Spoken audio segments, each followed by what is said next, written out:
A'udzu billahi minasyaitonir rajim. Bismillahirrahmanirrahim. Assalamualaikum warahmatullahi taala wabarakatuh. Alhamdulillahi rabbil alamin wassalatu wassalamu ala al-habibil mustafa sayyidina wa maulana Muhammadinil karim wa ala alihi wa itratihi wa ashabihi ajma'in. Asyhadu an la ilaha illallah wahdahu la syarikalah wa asyhadu anna habibana wa sayyidana wa maulana Muhammadan abdullahi wa rasuluh وصفيه من خلقه وحبيبه أدى الأمانة وبلغ الرسالة ونصح الأمة وكشف الله به الغمة اللهم صل وسلم وزد وبارك على الحبيب المصطفى سيدنا ومولانا محمد وعلى آل سيدنا محمد اللهم أمين. أما بعد, Alhamdulillah, kita sama-sama mengucapkan kesyukuran kepada Allah Subhanahu Wa Taala. Dengan keizinan daripada Allah, kita dapat bertemu lagi di dalam majlis yang ke-34 bagi pembacaan kitab Tamamul Minnah bi Bayanil Khisalil Mujibati lil Jannah. Semoga kitab yang membicarakan tentang amalan-amalan yang membawa pelakunya ke syurga ini akan menggamit kita, menarik kita dan memberikan kepada kita satu rangsangan untuk melakukan amalan-amalan yang telah dinyatakan dalam kitab ini, supaya kita menjadi mereka yang layak untuk diambil oleh Allah Subhanahu Wa Taala lalu diletakkan ke dalam syurganya bersama dengan Nabi SAW, bersama dengan para nabi yang lain, bersama dengan orang-orang saleh dan bersama dengan kaum muslimin seluruhnya biiznillahi subhanahu wa ta'ala. InsyaAllah kita akan mempelajari kitab ini.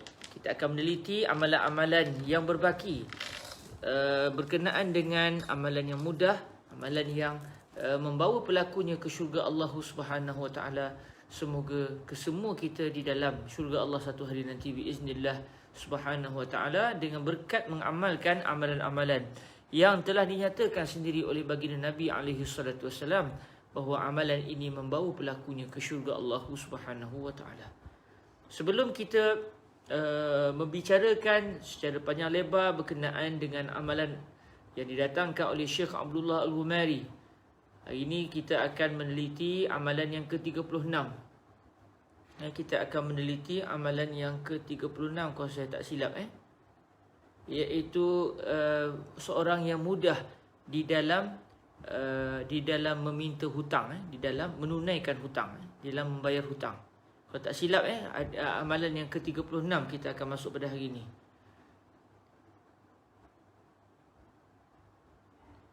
Apapun sebelum kita masuk kepada amalan yang ke-36 ini, kita berselawat terlebih dahulu ke hadrat baginda Rasulullah sallallahu alaihi wa alihi wasallam biiznillah subhanahu wa ta'ala. A'udzu billahi minasyaitonir rajim. Bismillahirrahmanirrahim. Inna Allah wa malaikatahu yusalluna 'alan nabi ya ayyuhalladzina amanu sallu 'alaihi wa sallimu taslima.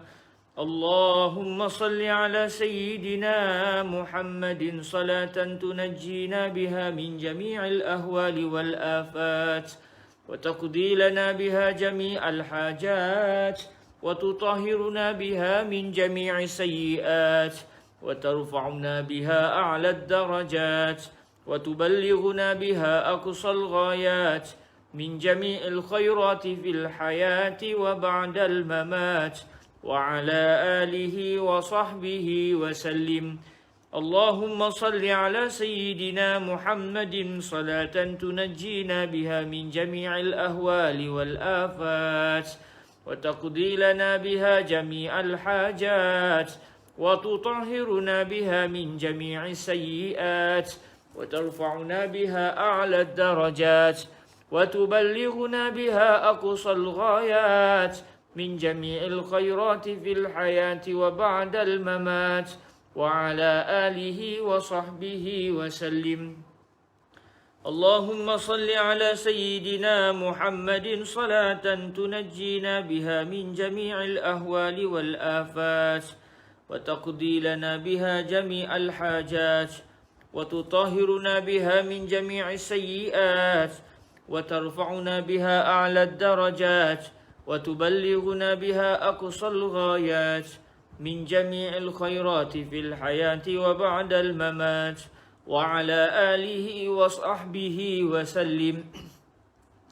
اللهم صل على سيدنا محمد صلاة تنجينا بها من جميع الأهوال والآفات وتقضي لنا بها جميع الحاجات وتطهرنا بها من جميع السيئات وترفعنا بها أعلى الدرجات وتبلغنا بها أقصى الغايات من جميع الخيرات في الحياة وبعد الممات وعلى آله وصحبه وسلم.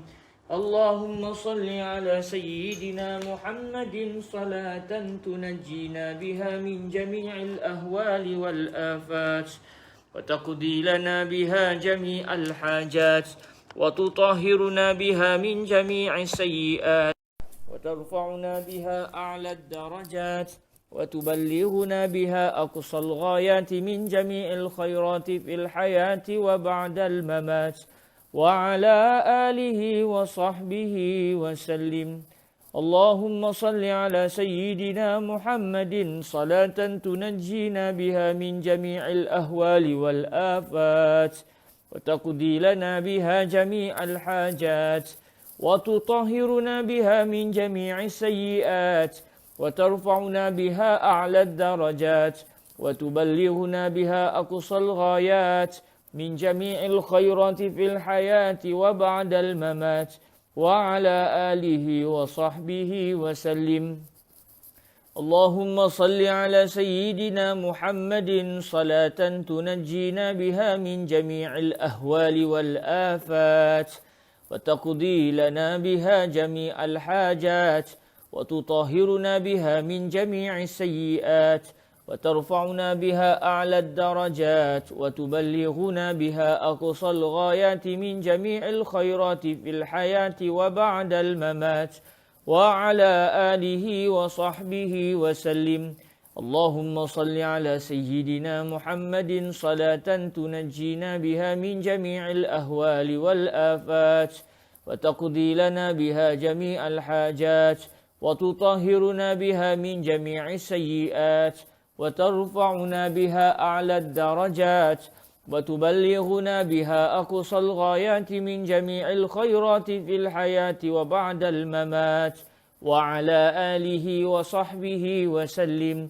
اللهم صل على سيدنا محمد صلاة تنجينا بها من جميع الأهوال والآفات وتقضي لنا بها جميع الحاجات وتطهرنا بها من جميع السيئات وترفعنا بها أعلى الدرجات وتبلغنا بها أقصى الغايات من جميع الخيرات في الحياة وبعد الممات وعلى آله وصحبه وسلم.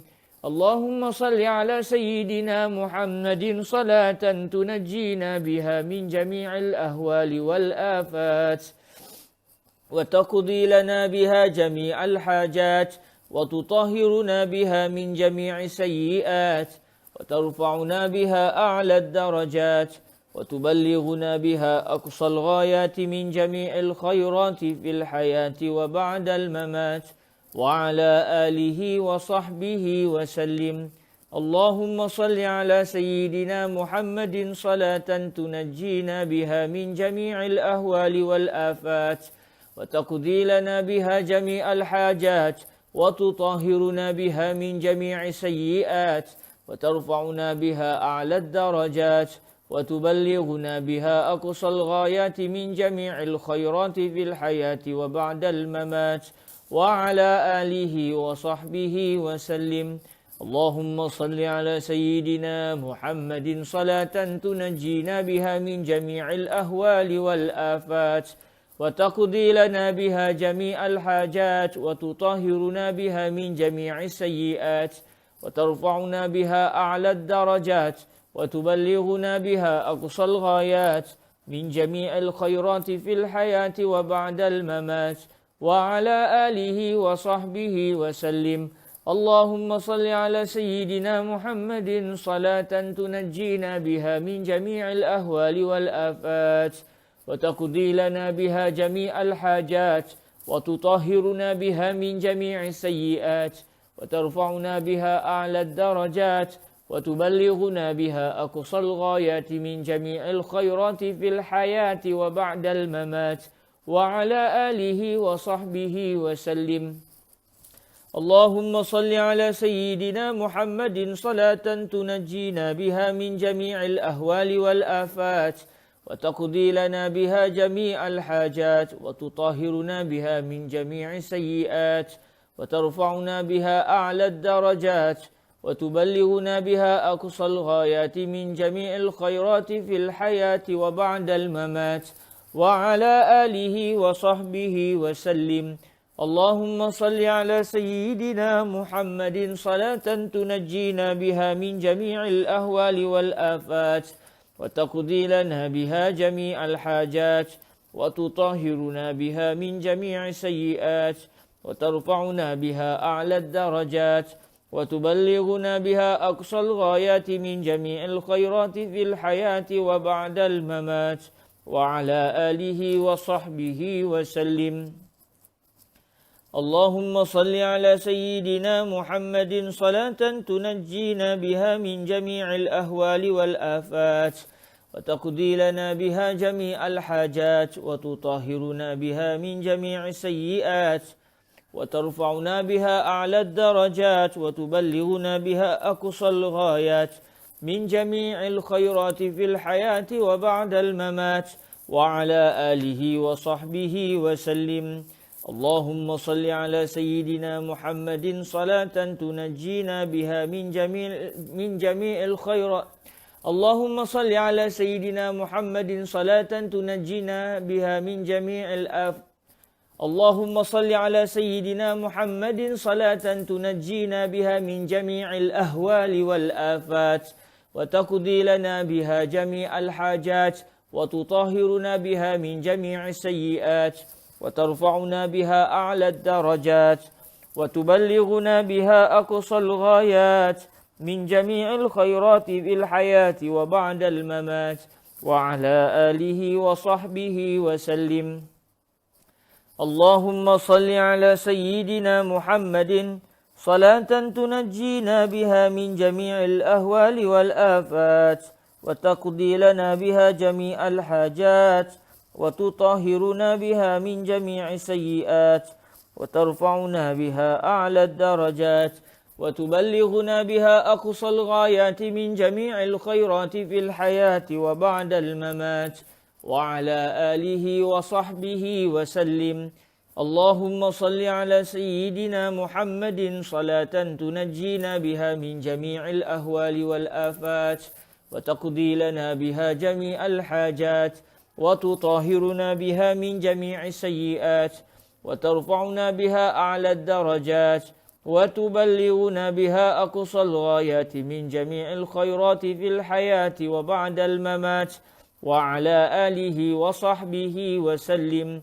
اللهم صل على سيدنا محمد صلاة تنجينا بها من جميع الأهوال والآفات وتقضي لنا بها جميع الحاجات وتطهرنا بها من جميع السيئات وترفعنا بها أعلى الدرجات وتبلغنا بها أقصى الغايات من جميع الخيرات في الحياة وبعد الممات وعلى آله وصحبه وسلم. اللهم صل على سيدنا محمد صلاة تنجينا بها من جميع الأهوال والآفات وتقضي لنا بها جميع الحاجات وتطهرنا بها من جميع السيئات وترفعنا بها أعلى الدرجات وتبلغنا بها أقصى الغايات من جميع الخيرات في الحياة وبعد الممات وعلى آله وصحبه وسلم. اللهم صل على سيدنا محمد صلاة تنجينا بها من جميع الأهوال والآفات وتقضي لنا بها جميع الحاجات وتطهرنا بها من جميع السيئات وترفعنا بها أعلى الدرجات وتبلغنا بها أقصى الغايات من جميع الخيرات في الحياة وبعد الممات وعلى آله وصحبه وسلم. اللهم صل على سيدنا محمد صلاة تنجينا بها من جميع الأهوال والآفات وتقضي لنا بها جميع الحاجات وتطهرنا بها من جميع السيئات وترفعنا بها أعلى الدرجات وتبلغنا بها أقصى الغايات من جميع الخيرات في الحياة وبعد الممات وعلى آله وصحبه وسلم. اللهم صل على سيدنا محمد صلاة تنجينا بها من جميع الأهوال والآفات وتقضي لنا بها جميع الحاجات وتطهرنا بها من جميع السيئات وترفعنا بها أعلى الدرجات وتبلغنا بها أقصى الغايات من جميع الخيرات في الحياة وبعد الممات وعلى آله وصحبه وسلم. اللهم صل على سيدنا محمد صلاة تنجينا بها من جميع الأهوال والآفات وتقضي لنا بها جميع الحاجات وتطهرنا بها من جميع السيئات وترفعنا بها أعلى الدرجات وتبلغنا بها أقصى الغايات من جميع الخيرات في الحياة وبعد الممات وعلى آله وصحبه وسلم. اللهم صل على سيدنا محمد صلاة تنجينا بها من جميع الأهوال والآفات وتقضي لنا بها جميع الحاجات وتطهرنا بها من جميع السيئات وترفعنا بها أعلى الدرجات وتبلغنا بها أقصى الغايات من جميع الخيرات في الحياة وبعد الممات وعلى آله وصحبه وسلم. اللهم صل على سيدنا محمد صلاة تنجينا بها من جميع الأهوال والآفات وتقضي لنا بها جميع الحاجات وتطهرنا بها من جميع السيئات وترفعنا بها أعلى الدرجات وتبلغنا بها أقصى الغايات من جميع الخيرات في الحياة وبعد الممات وعلى آله وصحبه وسلم. اللهم صل على سيدنا محمد صلاة تنجينا بها من جميع الأهوال والآفات وتقضي لنا بها جميع الحاجات وتطهرنا بها من جميع السيئات وترفعنا بها أعلى الدرجات وتبلغنا بها أقصى الغايات من جميع الخيرات في الحياة وبعد الممات وعلى آله وصحبه وسلم. اللهم صل على سيدنا محمد صلاة تنجينا بها من جميع الأهوال والآفات وتقضي لنا بها جميع الحاجات وتطهرنا بها من جميع السيئات وترفعنا بها أعلى الدرجات وتبلغنا بها أقصى الغايات من جميع الخيرات في الحياة وبعد الممات وعلى آله وصحبه وسلم. اللهم صل على سيدنا محمد صلاة تنجينا بها من جميع الأهوال والآفات وتقضي لنا بها جميع الحاجات وتطهرنا بها من جميع السيئات وترفعنا بها أعلى الدرجات وتبلغنا بها أقصى الغايات من جميع الخيرات في الحياة وبعد الممات وعلى آله وصحبه وسلم. اللهم صل على سيدنا محمد صلاة تنجينا بها من جميع الأهوال والآفات وتقضي لنا بها جميع الحاجات وتطهرنا بها من جميع السيئات وترفعنا بها أعلى الدرجات وتبلغنا بها أقصى الغايات من جميع الخيرات في الحياة وبعد الممات وعلى آله وصحبه وسلم. اللهم صل على سيدنا محمد صلاة تنجينا بها من جميع الأهوال والآفات وتقضي لنا بها جميع الحاجات وتطهرنا بها من جميع السيئات وترفعنا بها أعلى الدرجات وتبلغنا بها أقصى الغايات من جميع الخيرات في الحياة وبعد الممات وعلى آله وصحبه وسلم. اللهم صل على سيدنا محمد صلاة تنجينا بها من جميع الأهوال والآفات وتقضي لنا بها جميع الحاجات وتطهرنا بها من جميع السيئات وترفعنا بها أعلى الدرجات وتبلغنا بها أقصى الغايات من جميع الخيرات في الحياة وبعد الممات وعلى آله وصحبه وسلم. Alhamdulillahirabbil-alamin. Kita bersyukur kepada Allah Subhanahu Wa Taala di atas rezeki dapat bersama-sama kita berselawat ke hadrat baginda Nabi sallallahu alaihi wasallam sebagai pembuka bicara di dalam majlis pembacaan kitab Tamamul Minnah bi bayanil khisalil mujibati lil jannah. Semoga Allah Subhanahu Wa Taala memberkati apa yang kita lakukan yang semata-mata tidak lain tidak bukan, moga-moga diterima oleh Allah, dan moga-moga niat kita tidak lain tidak bukan hanya semata-mata ingin mendalami sabdaan baginda Rasulullah sallallahu alaihi wasallam, menerusi kitab-kitab karangan Syekh Abdullah ibnu Muhammad As-Siddiq Al-Ghumari rahimahullahu subhanahu wa taala. Kepada Fadilatul Syekh Abdullah ibnu Muhammad As-Siddiq Al-Ghumari, dan kepada para guru beliau, kepada para asatizah beliau, kepada para ulama yang telah mendidik beliau, juga kepada para murid beliau, juga kepada seluruh umat baginda Rasulullah sallallahu alaihi wasallam, kita hadiahkan Al-Fatihah. A'udzu billahi minasyaitonir rajim. Bismillahirrahmanirrahim. Alhamdulillahi rabbil alamin. Arrahmanir rahim. Maliki yaumiddin. Iyyaka na'budu wa iyyaka nasta'in. Ihdinas siratal mustaqim. صراط الذين أنعمت عليهم غير المغضوب عليهم ولا الضالين آمين.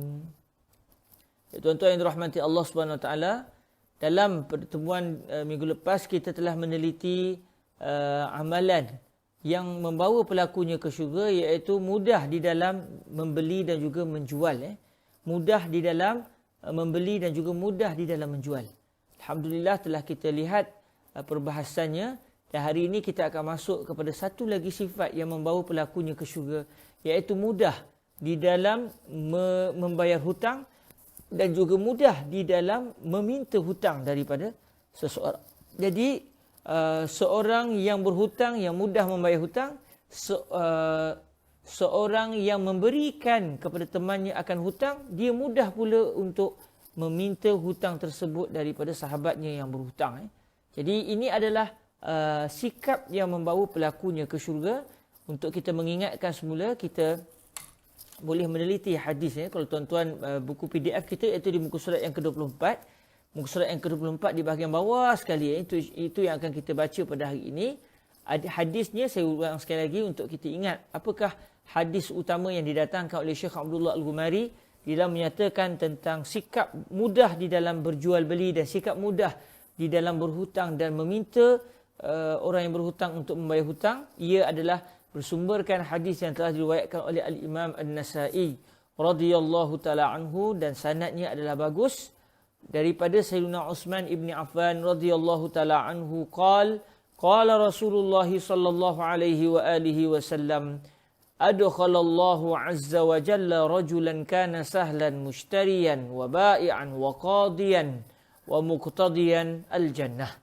Yang bererti Allah Subhanahu wa taala telah memasukkan seorang lelaki ke dalam syurga. Lelaki tersebut merupakan seorang yang satu ketika dahulu seorang pembeli, seorang yang mudah dalam keadaan dia berjual beli, mudah dalam keadaan dia menjadi seorang penjual, mudah dalam keadaan dia menjadi seorang pembeli, mudah dalam keadaan dia menjadi orang yang membayar hutang, mudah dalam keadaan dia orang yang memberikan hutang, menuntut hutang daripada orang yang berhutang. Jadi orang yang sikapnya mudah dalam membeli, mudah dalam menjual, mudah di dalam memberikan hutang kepada seseorang, mudah di dalam menuntut hutang daripada seseorang, dan mudah pula untuk membayar hutang, ini adalah sikap yang akan membawa pelakunya ke syurga Allah Subhanahu wa taala.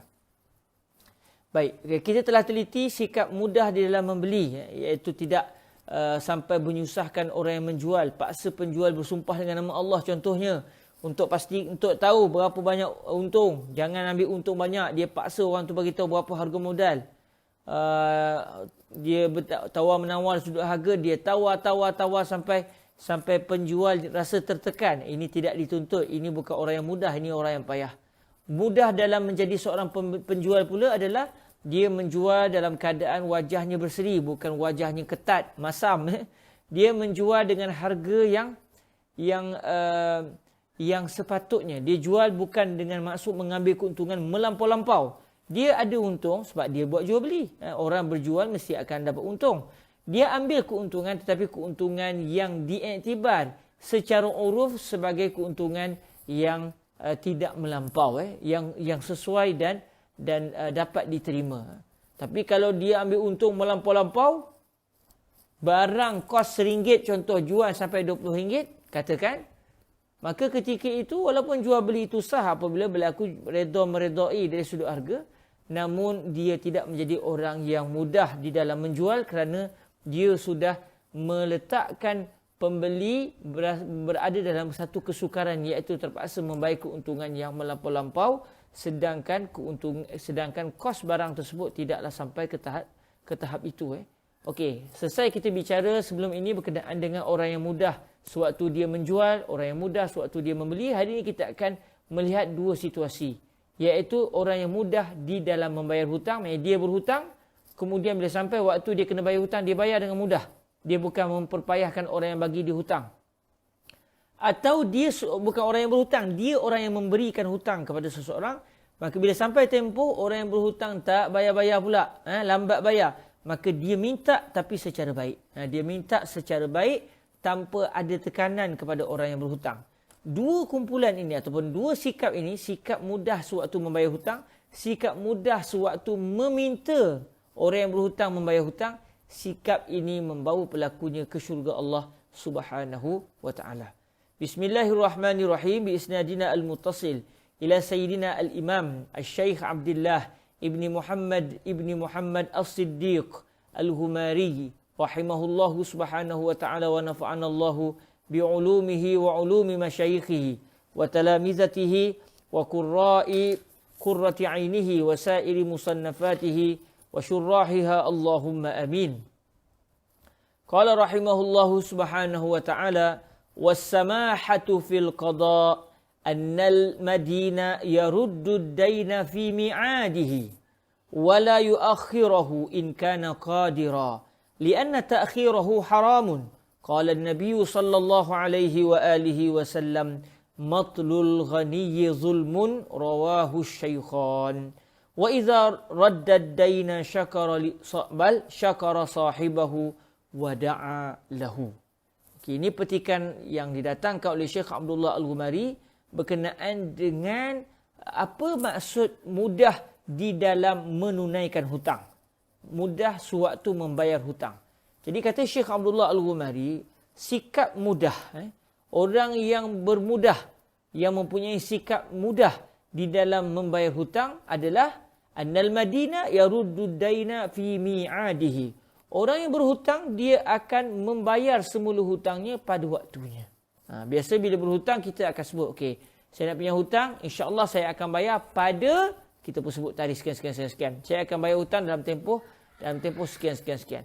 Maknanya orang yang mudah di dalam membayar hutang adalah apabila tiba waktunya, dia tidak melambat-lambatkan membayar hutang. Annal madina yaruddu daina fi mi'adihi. Orang yang berhutang, dia menyerahkan semula hutangnya, iaitu membayar semula hutangnya pada waktu yang telah disepakati sebelumnya.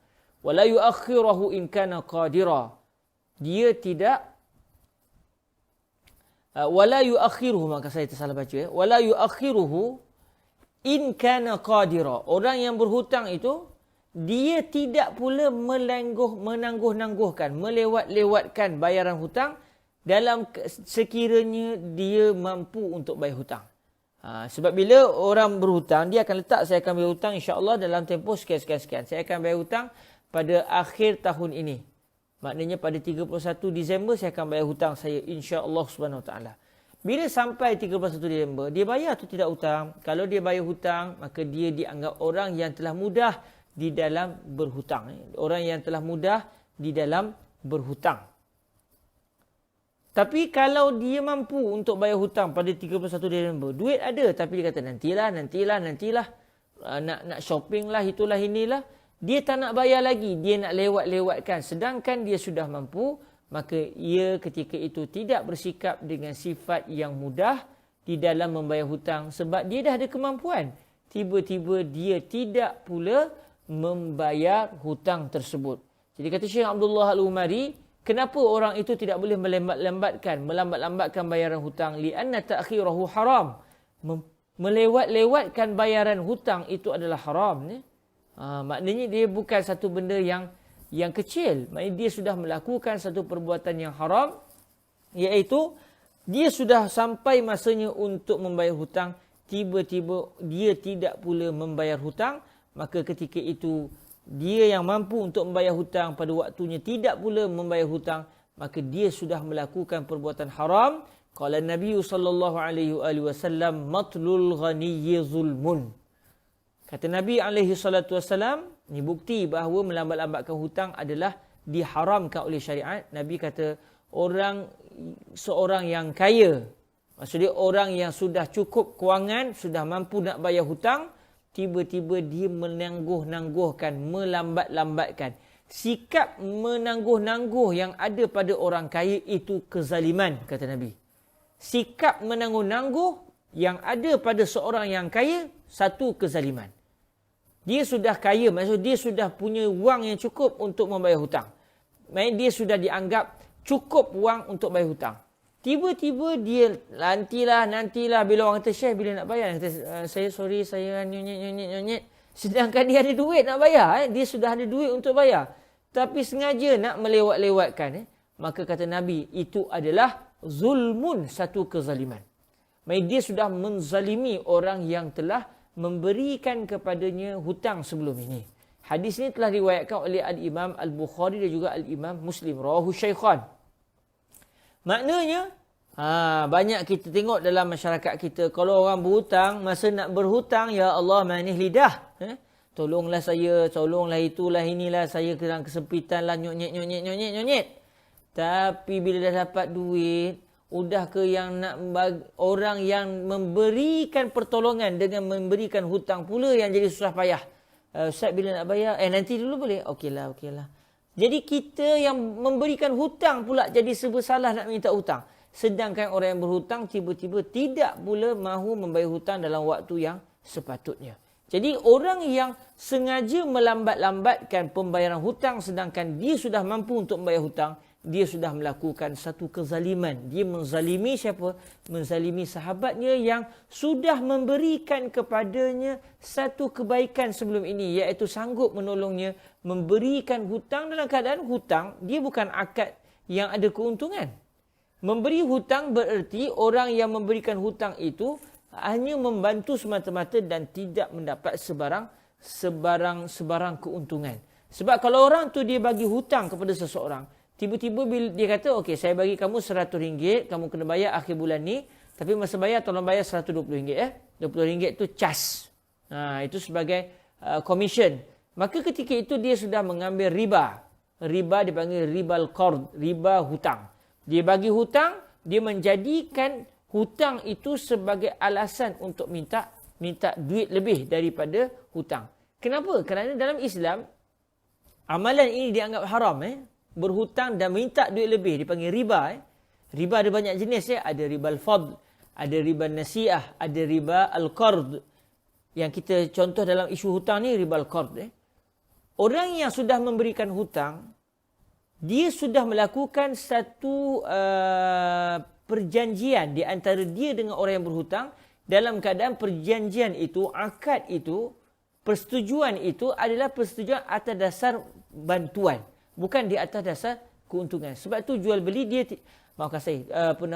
berhutang ini, memberikan hutang dia bukan satu projek ekonomi.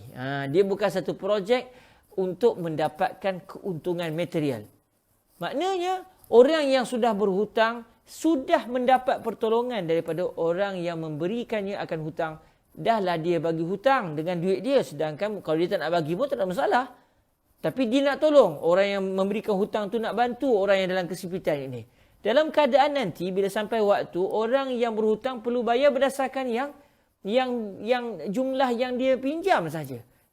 Dia tidak diwajibkan untuk bayar lebih. Bahkan kalau sudah disyaratkan kena bayar lebih, maka orang yang memberikan hutang itu sudah melakukan satu dosa, iaitu sudah melakukan riba.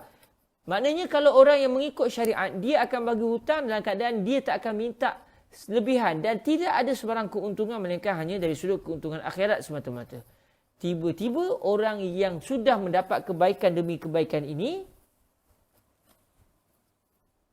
melambatkan pula pembayaran hutang. Jadi dia sudah menzalimi temannya yang sudah berbakti kepadanya. Maka ia bukan satu-satu amalan yang ringan, ia satu amalan yang berat di sisi Allah Subhanahu Wa Taala kelak. Dia sudah berlaku biadab terhadap orang yang sudah membantunya sebelum ini. Sebab tu Nabi SAW sebut matlul ghaniyyi zulmun. Melambat-lambatkan sikap menangguh-nangguhkan yang ada pada seorang yang sudah kaya, sudah cukup duit untuk bayar hutang, itu satu kezaliman. Hadis ini telah diriwayatkan oleh Al-Imam Al-Bukhari juga Al-Imam Muslim. Sambungan kepada sikap baik di dalam membayar hutang, sikap mudah di dalam bayar hutang, kata Syekh Abdullah Al-Ghumari, wa idza raddad daina syakara sahibahu wa da'a lahu. Apabila dia menyerahkan hutangnya, maksudnya dia membayar hutangnya kepada orang yang berbakti kepadanya sebelum ini, iaitu dengan cara memberikan kepadanya akan hutang. Dia bayar hutang kepada orang pemilik hutang, maka ketika itu dia dituntut untuk berterima kasih kepada orang yang sudah memberikan hutang kepadanya. Dia berterima kasih. Kata, terima kasih Tuan. Sebelum ni Tuan telah buat baik dengan saya, bagi saya pinjaman. Ini waktunya dan ini duit yang saya pinjam sebelum ini. Terima kasih Tuan. Mengucapkan terima kasih kepada orang yang sudah memberikan kepadanya bantuan berupa hutang sebelum ini. Kita biasa dengar hadis Rasulullah sallallahu alaihi wasallam, "Man lam yashkurin nas lam yashkurillah." Barang siapa yang tidak berterima kasih kepada manusia, dia tidak berterima kasih kepada Allah Subhanahu wa taala. Maknanya sangat-sangat dituntut untuk kita berterima kasih kepada orang yang sudah memberikan kepada kita bantuan, sebab dia pun bagi bantuan atas dasar Allah Azza wa Jalla telah memberikan kepadanya lorongan, taufik untuk menolong kita. Maknanya dengan kita berterima kasih kepada dia, kita juga berterima kasih kepada Allah Azza wa Jalla yang sudah memudahkan urusan kita. Satu ketika dahulu sewaktu kita sempit, dimudahkan urusan kita dengan Allah menggerakkan hati seorang yang baik untuk memberikan bantuan kepada kita. Maka kalau kita tak berterima kasih kepada dia, umpama kita juga tidak berterima kasih kepada Allah Subhanahu Wa Taala, sebab dia itu adalah merupakan tajalli sifat kemuliaan Allah Subhanahu Wa Taala. Dia merupakan orang yang melakukan kebaikan itu, ia adalah pada hakikatnya itu adalah perbuatan Allah Subhanahu Wa Taala. Allah lah yang telah menggerakkan hatinya untuk membantu kita. Maksudnya pada hakikatnya yang membantu kita adalah Allah Subhanahu Wa Taala. Melalui, atau orang Indonesia kata apa, lewat tangan orang yang menolong kita tersebut. Sebab tu Nabi SAW menyebut, man lam yashkurin nas lam yashkurillah. Orang yang tidak berterima kasih kepada manusia, dia tidak berterima kasih kepada Allah Subhanahu wa taala. Para hadirin yang dirahmati Allah Subhanahu wa taala, kata Syekh Abdullah Al-Ghumari lagi, wada'a lahu. Masa orang nak bayar hutang tu, selain daripada ucap terima kasih, dia juga dituntut untuk mendoakan orang yang telah memberikan kepadanya akan hutang tersebut. Tak kisahlah dia berdoa depan-depan orang tu ke, atau dia berdoa di belakang orang tu ke. Lagi baik dia doa dalam dua keadaan terus. Di depan orang tu pun dia berdoa, bila orang tu dah balik, dia berdoa pula kepada Allah sekali lagi, moga Allah memberikan kebaikan kepada orang yang telah membantunya tersebut. Sebab apa? Ini akan menimbulkan al-mawaddah. Sikap kita berterima kasih kepada orang yang berbakti kepada kita, kita mendoakan kepada dia, dia akan menimbulkan perasaan kasih sayang di antara kita dan dia. Apatah lagi bila kita berdoa dalam keadaan dia tak tahu, kita doakan kebaikan dia, Akan ada malaikat khusus yang mendoakan pula kebaikan tersebut. Malaikat itu meminta agar Allah memberikan kebaikan yang kita minta supaya Allah bagi kepada orang tersebut. Malaikat tadi minta kebaikan itu juga diberikan kepada kita yang berdoa tersebut. Jadi ini adalah adab. Adab yang menunjukkan orang yang telah berhutang tadi sudah mempunyai satu sikap, iaitu baik di dalam membayar hutang. Allahu Akbar. As-samahatu fil qada. Biasanya kadang-kadang kalau tengok cerita Melayu lah, saya tak tahu lah realiti macam mana. Kalau tengok cerita Melayu, ya Allah, orang yang nak membayar hutang tu liat ya amat, lebih liat daripada lintah tuan-tuan. Lebih liat daripada lintah. Liat sangat-sangat nak bayar hutang. Masa nak meminta hutang, ya Allah, lembik macam bacat. Lembik macam bacat. Tapi masa nak bayar hutang, subhanallah, punyalah dia tu mengelak sana, mengelak sini. Udahnya apa yang berlaku? Orang yang memberikan hutang tersebut mungkin ketika itu sangat memerlukan wang. Maka dia akan berada dalam satu kesusahan. Sedangkan menjatuhkan seseorang di dalam satu lembah kesusahan itu tidaklah perbuatan yang baik. Bahkan dia merupakan satu perbuatan yang mengundang murka Allah Subhanahu wa ta'ala. Sebab tu Nabi sebut, matlul ghani zulmun. Melampau-lampau ataupun sikap, saya bukan melampau-lampau. Matlu ni adalah sikap menangguh-nangguh yang ada pada seorang yang kaya. Itu satu kezaliman. Bila sampai waktu kena bayar hutang, kalau cukup duit, dia hendaklah membayar hutang. Tapi katakan tak cukup duit, dia boleh bincanglah dengan orang yang berhutang, boleh bagi tengok, boleh bagi tangguh lagi tak waktu. Sebab dia perlukan masa, dia tak dapat duit lah, dia berlaku COVID lah, penyok-nyet, dibincang dengan baik. Itu kalau dia betul tak mampu. Tapi kalau dia mampu, dia wajib membayar hutang. Tuan-tuan yang dirahmati Allah SWT, bila sebut tentang membayar hutang ni, saya nak kongsi satu hadis yang diriwayatkan oleh Sayyidina Abdullah bin Hibban. Hadis yang Allahu Akbar, bagi saya sangat menjadi satu pedoman kepada kita macam mana kita ingin menjadi seorang yang mudah di dalam membayar hutang. Sebentar saya nak kongsi hadis ni di bahagian komen. Hadis ni bagi saya sangat menarik. Hadis yang diriwayatkan oleh Sayyidina Abdullah bin Hibban. Mungkin kita biasa dengar, tapi saya kira mungkin ramai di kalangan kita jarang sangat mendengar atau mungkin tidak pernah mendengar kisah ini. Sebentar nak kongsi. Okey. Sebentar. Okey. Di dalam komputer saya, jadi saya nak transfer kejap. Okey. Hadisnya, Allahumma salli ala al-habib alaihi salatu wassalam. Okey. Saya datangkan hadisnya. Tapi hadis dalam bahasa Arab lah. Kita akan tengok, kita akan baca. Mungkin kita nak menjiwai sungguh. Sebab bagi saya ini satu hadis yang sangat-sangat, Allahu Akbar, sangat-sangat menarik. Yang menjadi contoh kepada kita bagaimana sikap membayar hutang dengan penuh kebaikan. Membayar hutang dengan penuh kebaikan. Bersikap sangat mudah di dalam membayar hutang. Okey. Sebentar tuan-tuan.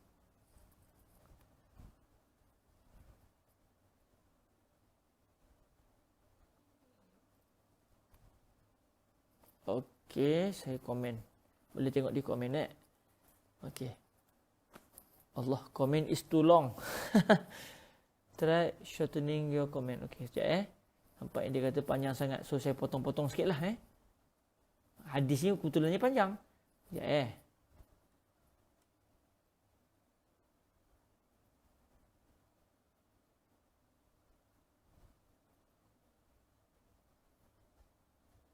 Okey, sebentar. Okey. Alhamdulillah. Selesai satu.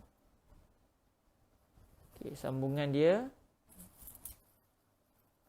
Sambungan hadisnya. Okey, alhamdulillah dapat dua komen Saya datangkan dua komen di bahagian bawah tu. Itu adalah hadis yang panjang yang saya potong jadi dua Okey, kalau kita tengok hadis ni tuan-tuan, dia cerita tentang kisah seorang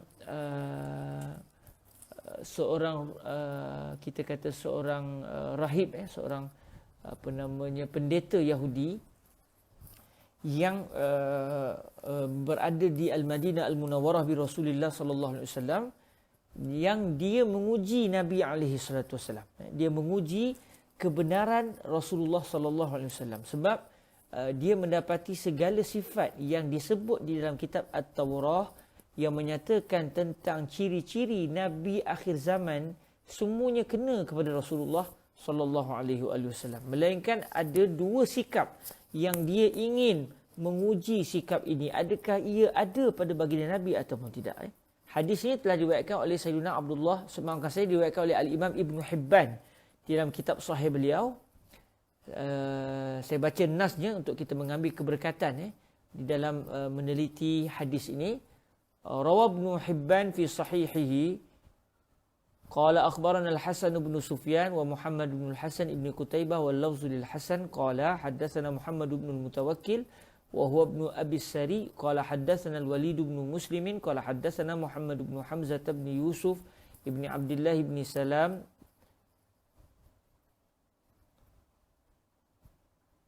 an abihi an jaddihi qala Abdullah bin Salam. Di sini diberikan salam, moga-moga yang betul salam, bukan salam.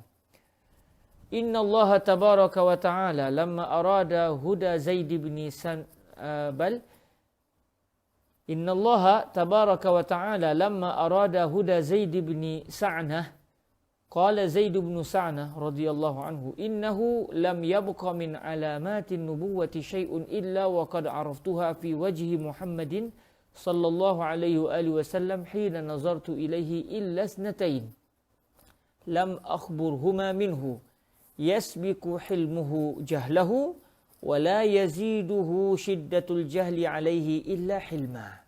Jadi kata Sayyidina Abdullah bin Salam, yang kita semua tahu tentang Sayyidina Abdullah bin Salam, yang merupakan seorang rahib ataupun pendeta Yahudi yang mula-mula memeluk agama Islam di kalangan orang pendeta-pendeta Yahudi dan kalangan orang Yahudi di Al-Madinah. Sewaktu Nabi sampai ke bumi Al-Madinah, beliau telah bertanya soalan kepada baginda Nabi, lantas Nabi menjawabnya, lalu beliau memeluk agama Islam. Itu Sayyidina Abdullah bin Salam.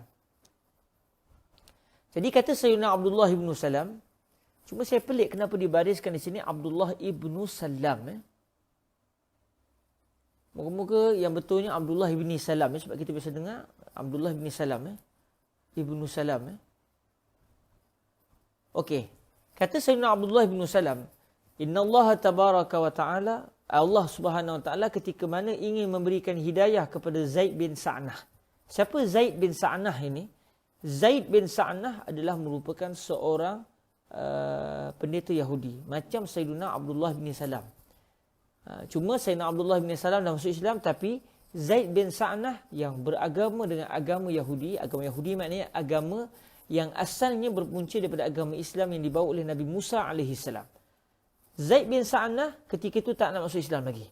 Kata Zaid bin Sa'nah, sesungguhnya tidak berbaki daripada tanda-tanda kenabian akan sesuatu pun, melainkan saya sudah mengetahuinya di wajah baginda Nabi SAW ketika saya melihat kepadanya.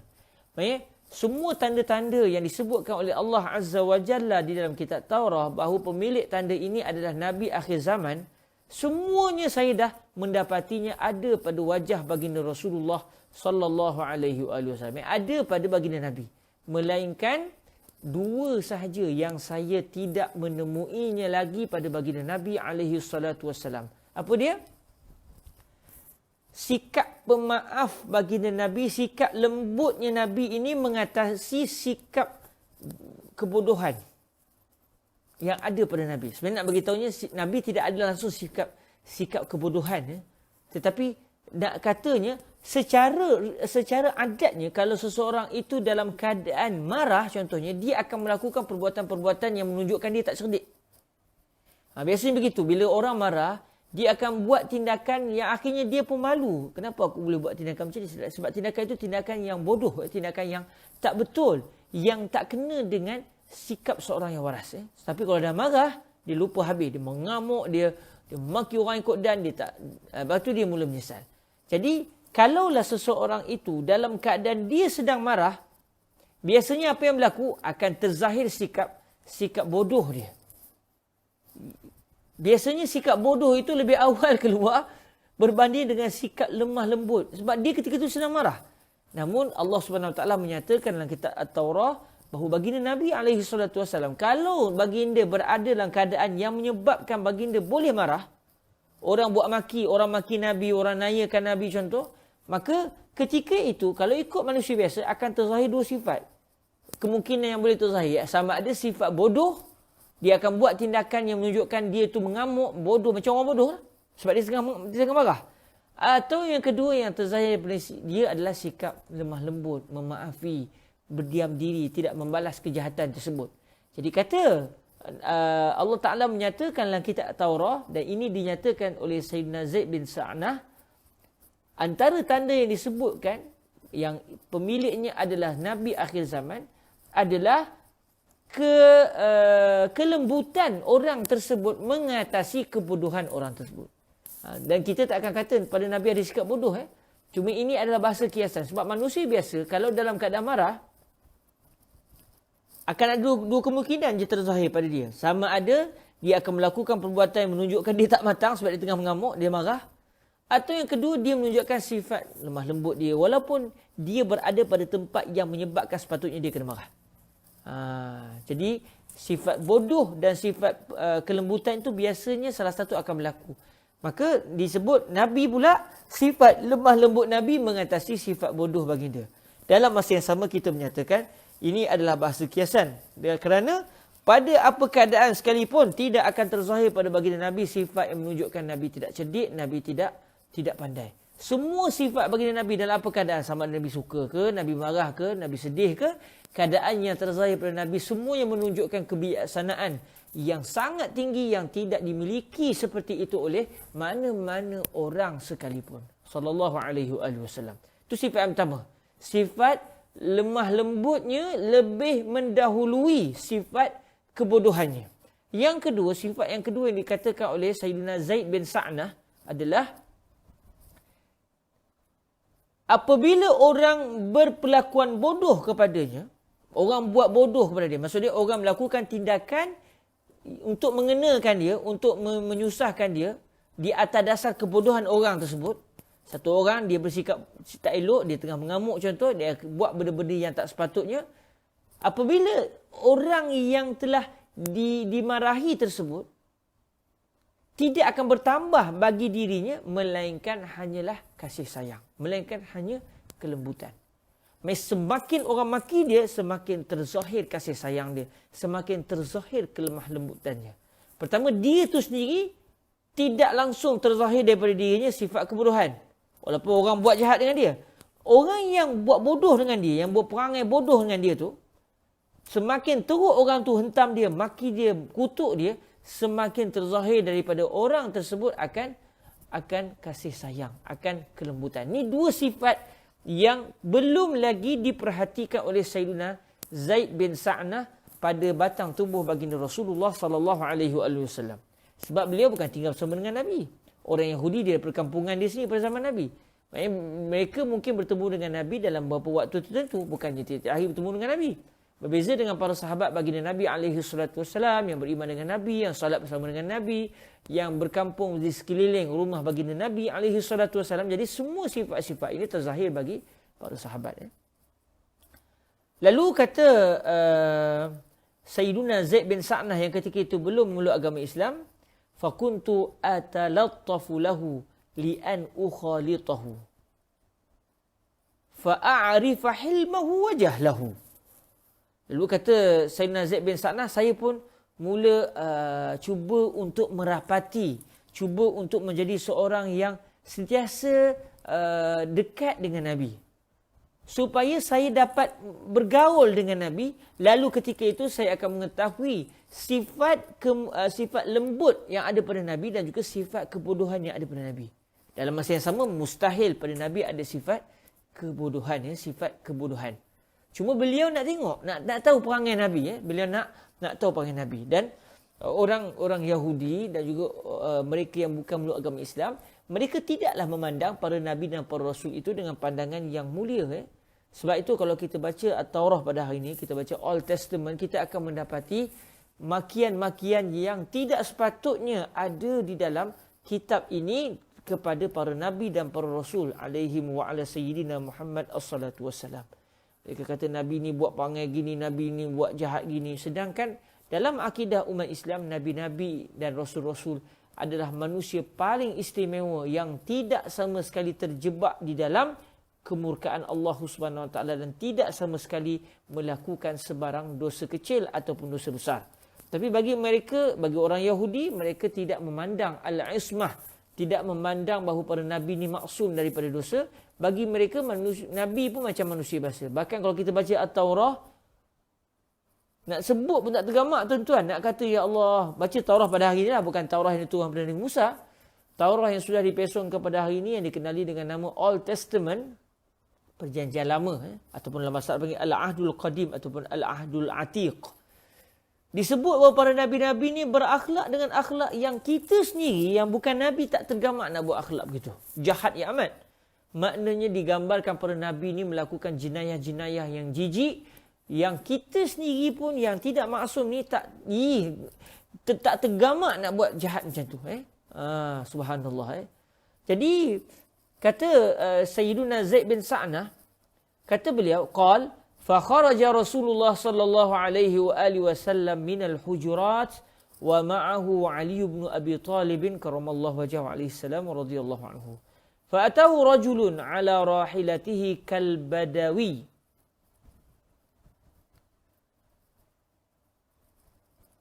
Kal badwi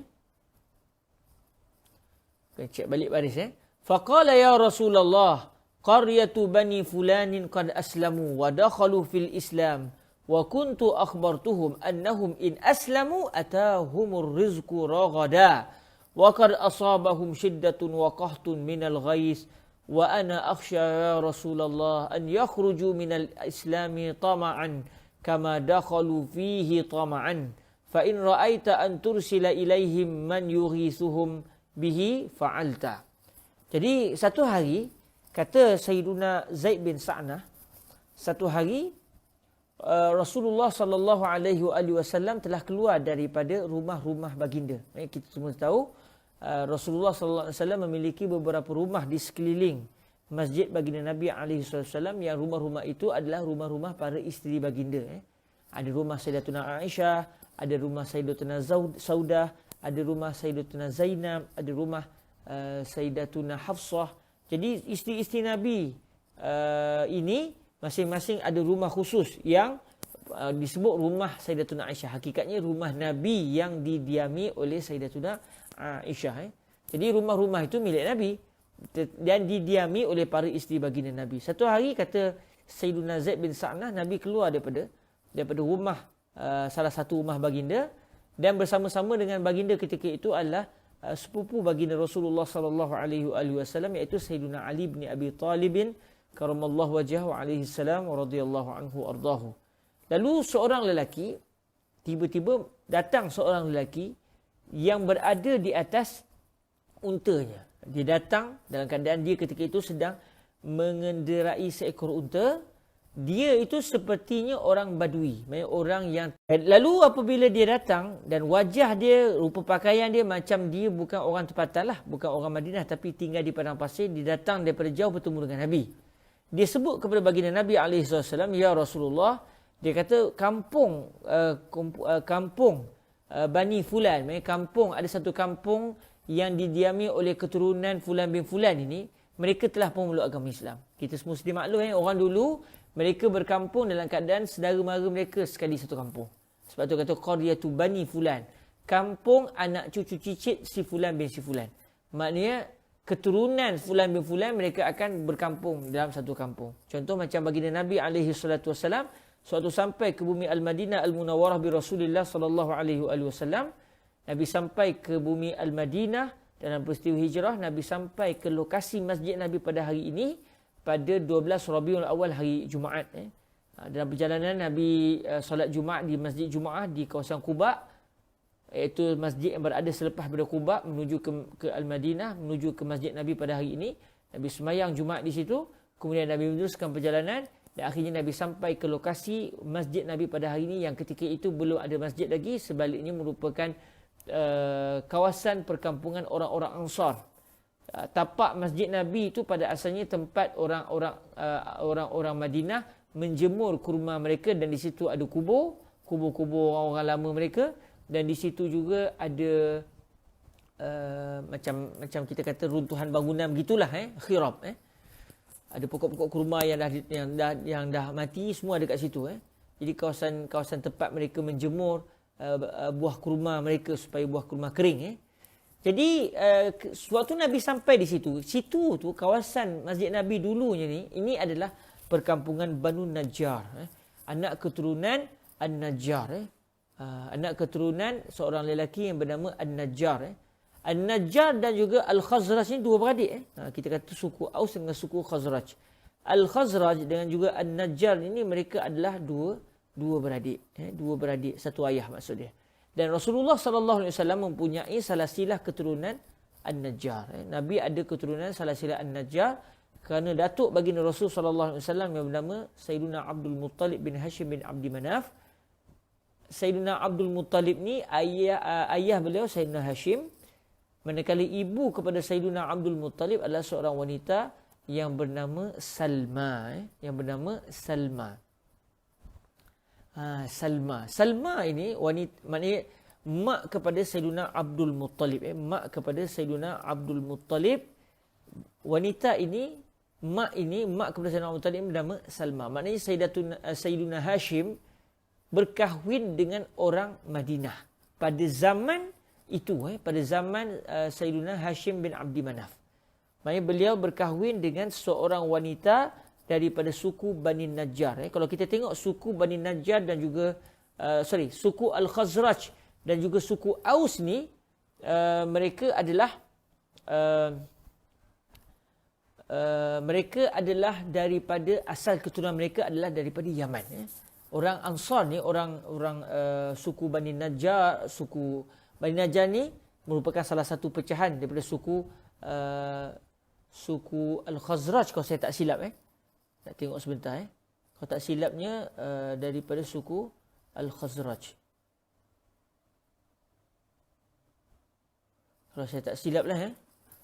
Tapi dah tak teringat dah. Lama dah tak baca. Maafkan saya tuan-tuan. Saya nak ambil masa sikit. Saya nak tengok kejap. Saya pernah ada buat catatan sebelum ni. Sebentar Sebelum ni saya ada menulis satu buku. Namanya Silsilah Hadis-Hadis Terpilih. Silsilah Hadis-Hadis Terpilih. Kononnya cerita-ceritanya daripada setiap tajuk besar dalam Sahih Bukhari. Kalau kita baca Sahih Bukhari kata Kitabu At-Taharah, Kitabu Salah. Setiap dalam satu tajuk besar itu akan didatangkan hadis-hadis Rasulullah sallallahu alaihi wasallam yang pelbagai. Cuma saya nak pilih 10 saja 10 saja hadis-hadis tersebut. Cumanya tuan-tuan yang dirahmati Allah SWT, kononnya kalau setiap Sahih Bukhari, setiap satu tajuk besar tu ambil 10-10, dia akan jadi dekat 80 sisi dah lah. Konon-kononnya lah. Tapi takdir Allah Ta'ala sampai ke hari ini saya sempat buat 2 saja. Saya sempat buat 2 saja dan tak sempat nak buat yang berbaki. Mungkinlah satu hari nanti kalau diizinkan Allah, moga-moga dimudahkan dan dapatlah menulis biiznillah subhanahu wa ta'ala. Bentar saya nak tengok dalam buku silsilah hadis saya sebelum ni saya ada sebut Rasulullah ni daripada salasilah keturunan suku Aus atau suku Khazraj. Sebentar saya nak tengok sekejap. Allahumma maafkan saya tuan, ambil masa tuan-tuan pula Tapi dah halang terfikir ni, halang kita dah membaca ni, elok juga kalau kita boleh perhatikan supaya kita dapat mengetahuinya secara lebih lebih teliti. Bentar. Okey, kita tengok sekejap Okey. Antara yang daripada suku An-Najjar juga Sayyidina Anas bin Malik. Sayyidina Anas bin Malik juga daripada suku An-Najjar. Suku An-Najjar. Yang mana suku An-Najjar ini daripada keturunan Al-Khazraj. Nabi daripada suku Al-Khazraj. Maknanya Sayyidatuna Salma yang merupakan ibu kepada Sayyidina Abdul Muttalib bin Hashim bin Abdi Manaf. Beliau berasal daripada suku Banu Najjar, yang mana suku Banu Najjar adalah daripada keturunan Al-Khazraj. Kalau kita tengok dalam kitab-kitab disebut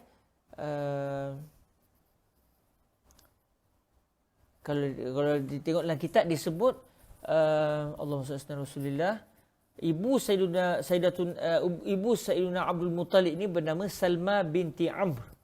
Salma binti Amr bin Zaid bin Labid bin Haram bin Khidash bin Amir bin Ghan bin Adi bin An-Najjar. An-Najjar juga dikenali dengan nama Taimullah bin Tha'labah. Tha'labah pula bin Amr bin Al-Khazraj bin Harisah bin Tha'labah bin Amr bin Amir bin Harisah bin Umrul Qais bin Tha'labah bin Mazin bin Azd bin Ghan, Azd bin Ghaus bin Nabt bin Malik bin Zaid bin Kahlan bin Sabah bin Yashjub bin Ya'rub bin Qahtan. Jadi orang-orang Arab daripada Madinah ini, daripada suku Aus dan juga suku Khazraj, mereka daripada keturunan seorang lelaki yang bernama Qahtan. Qahtan ini ataupun juga disebut Yaqtan. Qahtan ataupun Yaqtan, mereka ini adalah orang utama di kota Yaman satu ketika dahulu. Bahkan dikatakan orang yang membuka kota Yaman bernama Qahtan. Qahtan bin Aibar bin Shalakh bin Arfakhshaz bin Sam bin Nuh alaihi salam. Jadi Nabi ni dia punya silsilah disebut oleh ulama-ulama sejarah lah. Cuma tidaklah sampai kepada tahap keyakinan inilah salah silahnya, mungkin ada tergugur nama, wallahu taala a'lam wa alam. Namun dalam catatan ahli sejarah begitulah.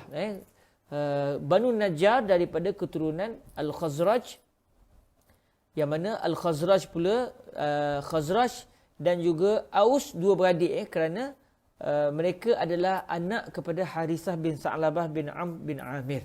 Jadi ibu baginda Nabi SAW, ibu kepada datuk baginda Nabi SAW adalah daripada suku Bani An-Najjar.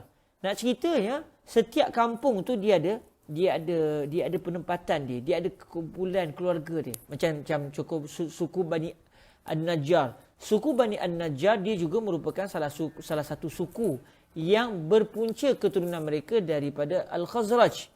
Al-Khazraj bin Harisah yang telah kita sebutkan namanya tadi. Al-Khazraj bin Harisah bin Sa'labah. Namun, oleh kerana anak-anak dah makin banyak, jadi dia dah jadi macam satu keluarga-keluarga besar yang lain. Walaupun keluarga paling besarnya adalah keluarga Aus contohnya, ataupun keluarga Al-Khazraj. Namun, di bawah keluarga Al-Khazraj ada pelbagai kekeluargaan yang lain. Lalu, antara kekeluargaan yang berada di bawah keturunan Al-Khazraj bin Haris adalah Banu An-Najjar. Jadi suatu Nabi sampai ke lokasi tapak rumah Nabi ataupun lokasi masjid Nabi pada hari ini, Nabi sampai, kalau ikut pandangan sebagian ahli sejarah, pada 12 Rabiul Awal, hari Jumaat, selepas Nabi berhijrah daripada kota Makkah Al-Mukarramah. Nabi keluar pada malam Khamis. Nabi keluar pada malam Khamis, malam 27 Safar, kalau ikut pendapat sebahagian pendapat. Jadi Nabi sampai ke lokasi rumah Nabi pada hari ini, iaitu lokasi Masjid An-Nabawi Asy-Syarif pada 12 Rabiul Awal. Dan Nabi sudah tiba di Quba pada 8 Rabiul Awal. Kalau ikut pandangan sebahagian ulama, 8 Rabiul Awal adalah hari lahir Nabi alaihi salatu wasallam. Ada ulama kata Nabi lahir 12 Rabiul Awal, itu yang masyhur lah. Ada juga para ulama, dan ini juga dipegang ataupun ditarjihkan oleh Syekh Ali bin Jum'ah. Syekh Ali Jum'ah berpendapat Nabi lahir pada 8 Rabiul Awal, tahun gajah, iaitu pada hari Isnin. Jadi apabila Nabi sampai ke Al-Madinah, Nabi sampai pada 8 Rabiul Awal, itu kalau ikut pendapat Syekh Ali Jum'ah dan juga beberapa orang ulama lain, itu adalah hari lahir Nabi alaihi salatu wasallam. Daripada 8, 9, 10, 11, 12 hari Jumaat. Hari Jumaat tu Nabi keluar daripada Quba dalam perjalanan masuk Zuhur di Masjid Jumaah. Nabi solat Jumaah di Masjid Jumaah. Kemudian Nabi meneruskan perjalanan sampai ke Masjid Nabi pada hari ini. Jadi tuan-tuan yang dirahmati Allah, Nabi sampai situ. Itu adalah kampung kekeluargaan Banu Najjar, yang Nabi SAW juga daripada Banu An-Najjar kalau melihat silsilah ibu kepada datuk Nabi, iaitu Abdul Muttalib, yang ibu beliau adalah bernama Sayyidatuna Salma. Sayyidatuna Salma. Jadi tuan-tuan yang dirahmati Allah Subhanahu Wa Taala, Sayyidatuna Salma binti Amr bin Zaid Salma binti Amr bin Zaid Saya dulu pernah ada cita-cita nak buat satu salah silah kekeluargaan baginda Nabi sallallahu alaihi wasallam daripada semua arah. Maknanya tapi dia perlu kepada satu kajian yang begitu terperinci Contoh, ayah Nabi nama Abdullah. Okey, ibu ayah Nabi siapa nama? Nenek Nabi. Okey, ayah kepada ayah Nabi kita tahulah, iaitu Abdul Muttalib. Okey, ibu Nabi siapa ayah dia? Nenek Nabi siapa ayahnya, siapa ibunya? Okey, ayah kepada nenek Nabi siapa ayahnya, siapa ibunya? Okey, ibu kepada nenek Nabi siapa ayahnya, siapa ibunya? Kita pecahkan untuk kita sambung sampai ke atas. Tapi dia satu kajian yang memerlukan masa Biiznillah subhanahu wa ta'ala. Mana tahu satu hari nanti berjaya Sebab seronok kita tahu datuk dan nenek moyang Nabi SAW yang kesemua mereka ini termasuk di kalangan orang yang sujud kepada Allah. Sebab daripada Nabi Adam sampai kepada Rasulullah tidak akan ada datuk nenek moyang Nabi yang menyembah berhala. Semuanya menyembah Allah Subhanahu wa ta'ala. Termasuklah ayah kepada Nabi Allah Ibrahim AS sendiri. Yang disebut ayah Nabi Ibrahim sembah berhala itu bapa saudara Nabi Ibrahim. Sebab Nabi Ibrahim dari kecil sudah kewafatan ayah. Jadi baginda dipelihara oleh bapa saudara baginda. Macam Nabi SAW, daripada kecil Nabi sudah tiada ayah. Ayah Nabi meninggal. Lalu Nabi dipelihara oleh datuk Nabi. Kemudian bapa saudara Nabi iaitu Abu Talib. Jadi yang tak beriman itu adalah bapa saudara kepada Nabi Ibrahim. Bukan ayahanda Nabi Ibrahim sendiri. Ayahanda Nabi Ibrahim beriman kepada Allah Subhanahu wa ta'ala. Baik, balik kepada cerita kita tadi. Cerita kita di mana? Cerita kita adalah cerita tentang seorang pendeta Yahudi yang bernama Zaid bin Sa'nah yang ingin menguji Rasulullah sallallahu alaihi wasallam untuk dia memastikan betulkah Nabi Muhammad Rasul yang dijanjikan dalam kitab Taurah. Lalu bila satu hari dia dah mula rapat dengan Nabi, dia dah biasa bergaul dengan Nabi, kata dia satu hari Nabi keluar daripada rumah baginda Nabi bersama dengan Sayyidina Ali bin Abi Talib karamallahu wajhahu alaihi salam radhiyallahu anhu ardah. Maka ketika itu ada satu orang naik yang tiba di kota Al-Madinah dalam keadaan dia mengendarai seekor unta. Dia kata pada Nabi, ya Rasulullah, kampung Bani Fulan, kampung yang didiami oleh keturunan Fulan bin Fulan, tak dinyatakanlah keturunan apa, mereka telah pemeluk agama Islam. Mereka telah memeluk agama Islam dan saya kata orang tadi, saya telah memberitahu kepada mereka sebelum mereka masuk Islam, kalau mereka masuk Islam, mereka akan direzekikan dengan rezeki yang banyak. Mereka akan diberikan oleh Allah akan rezeki. Kalau masuk Islam, Allah Ta'ala akan bagi mereka rezeki. Lalu, akhirnya mereka masuk Islam. Maksudnya memang dia masuk Islam atas dasar janji lelaki tadi yang menyatakan kepada mereka, kalau kamu semua masuk Islam, Allah akan bagi rezeki. Kamu selama ini hidup susah, kamu masuk Islam, akan senang. Mereka pun masuk Islam. Sekarang, kata lelaki tadi, mereka benar-benar sudah ditimpa kesusahan dan mereka sudah ditimpa kemarau yang begitu yang tidak ada langsung sebarang hujan yang turun. Jadi mereka dalam keadaan kesusahan, dalam keadaan sebelum ni saya dah sebut kepada mereka sebelum mereka memeluk agama Islam, kalau mereka masuk Islam, mereka akan dapat rezeki yang mencurah-curah. Udahnya dah masuk Islam, sekarang diuji dengan kesusahan. Lalu kata lelaki tadi, wa ana akhsha ya Rasulullah an yakhruju minal islami tam'a kama dakhalu fihi tam'a. Ya Rasulullah, saya sangat takut mereka akan keluar daripada Islam atas dasar tamak mereka. Kalau ada orang kata, kalau kau keluar dari agama Islam, kami bagi pula kamu begini-begini. Saya kata lelaki tadi, saya takut mereka akan keluar daripada agama Islam kerana tamak, sebagaimana mereka masuk ke dalam agama Islam pun atas dasar tamak. Memanglah pada asalnya mereka masuk Islam sebab nak rezeki, tamak rezeki. Namun wasilah untuk masuk Islamnya dengan cara begitu. Jadi kata lelaki tadi, saya takut mereka akan keluar daripada agama Islam secara tamak sebagaimana mereka memeluk agama Islam secara tamak. Maka sekiranya anda ya Rasulullah mendapati ataupun anda berpandangan untuk anda mengutuskan orang yang dapat membantu mereka, membawa duit, membawa makanan kepada mereka, kamu boleh laksanakan. Kata lelaki tadi, ya Rasulullah, kalau tidak menjadi keberatan, alangkah eloknya kalau anda mengutuskan orang daripada Madinah pergi ke kampung tersebut memberikan mereka bantuan demi menyelamatkan akidah mereka yang mereka baru masuk Islam, belum kuat lagi akidahnya, tiba-tiba diuji dengan kesusahan. Udahlah sebelumnya dijanjikan dengan kemurahan rezeki oleh lelaki tadi kalau masuk Islam. Jadi lelaki tadi sangat takut kalau orang kampung yang telah diislamkan tersebut keluar daripada agama Islam. Lalu dia mencadangkan kepada Nabi SAW untuk memberikan bantuan berupa makanan mungkin atau kewangan kepada orang kampung tersebut yang ditimpa dengan kesusahan yang mereka baru saja memeluk agama Islam. Qal, kata Sayyiduna Zaid bin Sa'nah yang masa itu tak masuk Islam lagi, seorang Yahudi, seorang Yahudi yang ketika itu belum masuk agama Islam lagi. Kata beliau, fa nazara Rasulullah sallallahu alaihi wa alihi wasallama ila rajulin janibahu.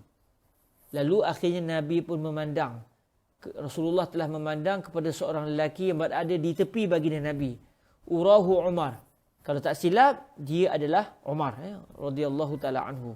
Ini tak pasti jugalah siapakah lelaki yang dilihat oleh baginda Nabi yang berada di tepi Nabi tersebut. Yang pasti masa Nabi keluar tu Nabi dengan Sayyidina Ali. Adakah Nabi melihat Nabi ketika itu memandang Sayyidina Umar atau orang lelaki lain? Perawi tidak pasti, cuma perawi berpendapat kalau tak silap lelaki itu adalah Umar. Saya menyangka sangkaan yang kuat mengatakan lelaki yang dilihat oleh Nabi itu adalah Sayyidina Umar.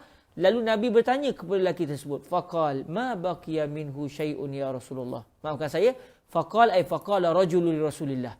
Faqal ma baqiya minhu syai'un ya Rasulullah. Lelaki yang dilihat oleh Nabi, mana Nabi pandang tu nak tanya pandangan lelaki tersebut, macam mana kita punya jumlah perbendaharaan dalam Baitul Mal cukup atau tidak. Masa tu maknanya musim kemarau lah gamaknya. Lalu apabila lelaki tadi dipandang oleh Nabi, maka dia pun menyebut, mungkin lelaki tadi adalah Sayyidina Umar, dia menyebut kepada Rasulullah sallallahu alaihi wasallam, ma baqiya minhu syai'un ya Rasulullah. Tidak ada sedikit pun yang berbaki wahai Rasulullah daripada harta milik Baitul Mal. Semuanya sudah tidak ada, sebab semuanya sudah digunakan untuk membantu. Jadi tak ada dah kewangan ya Rasulullah. Kita nak tolong orang kampung yang baru masuk Islam tadi, memang dah tak ada duit, memang dah tak ada makanan. Qala Zaid bin Sa'nah.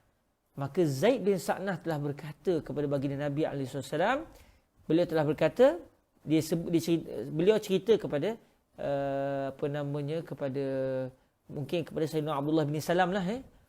Kata beliau, fadanautu ilaihi faqultu lahu ya Muhammad hal laka an tabi'ani tamran ma'luman min ha'iti bani fulanin ila ajali kaza wa ila ajalin kaza wa kaza.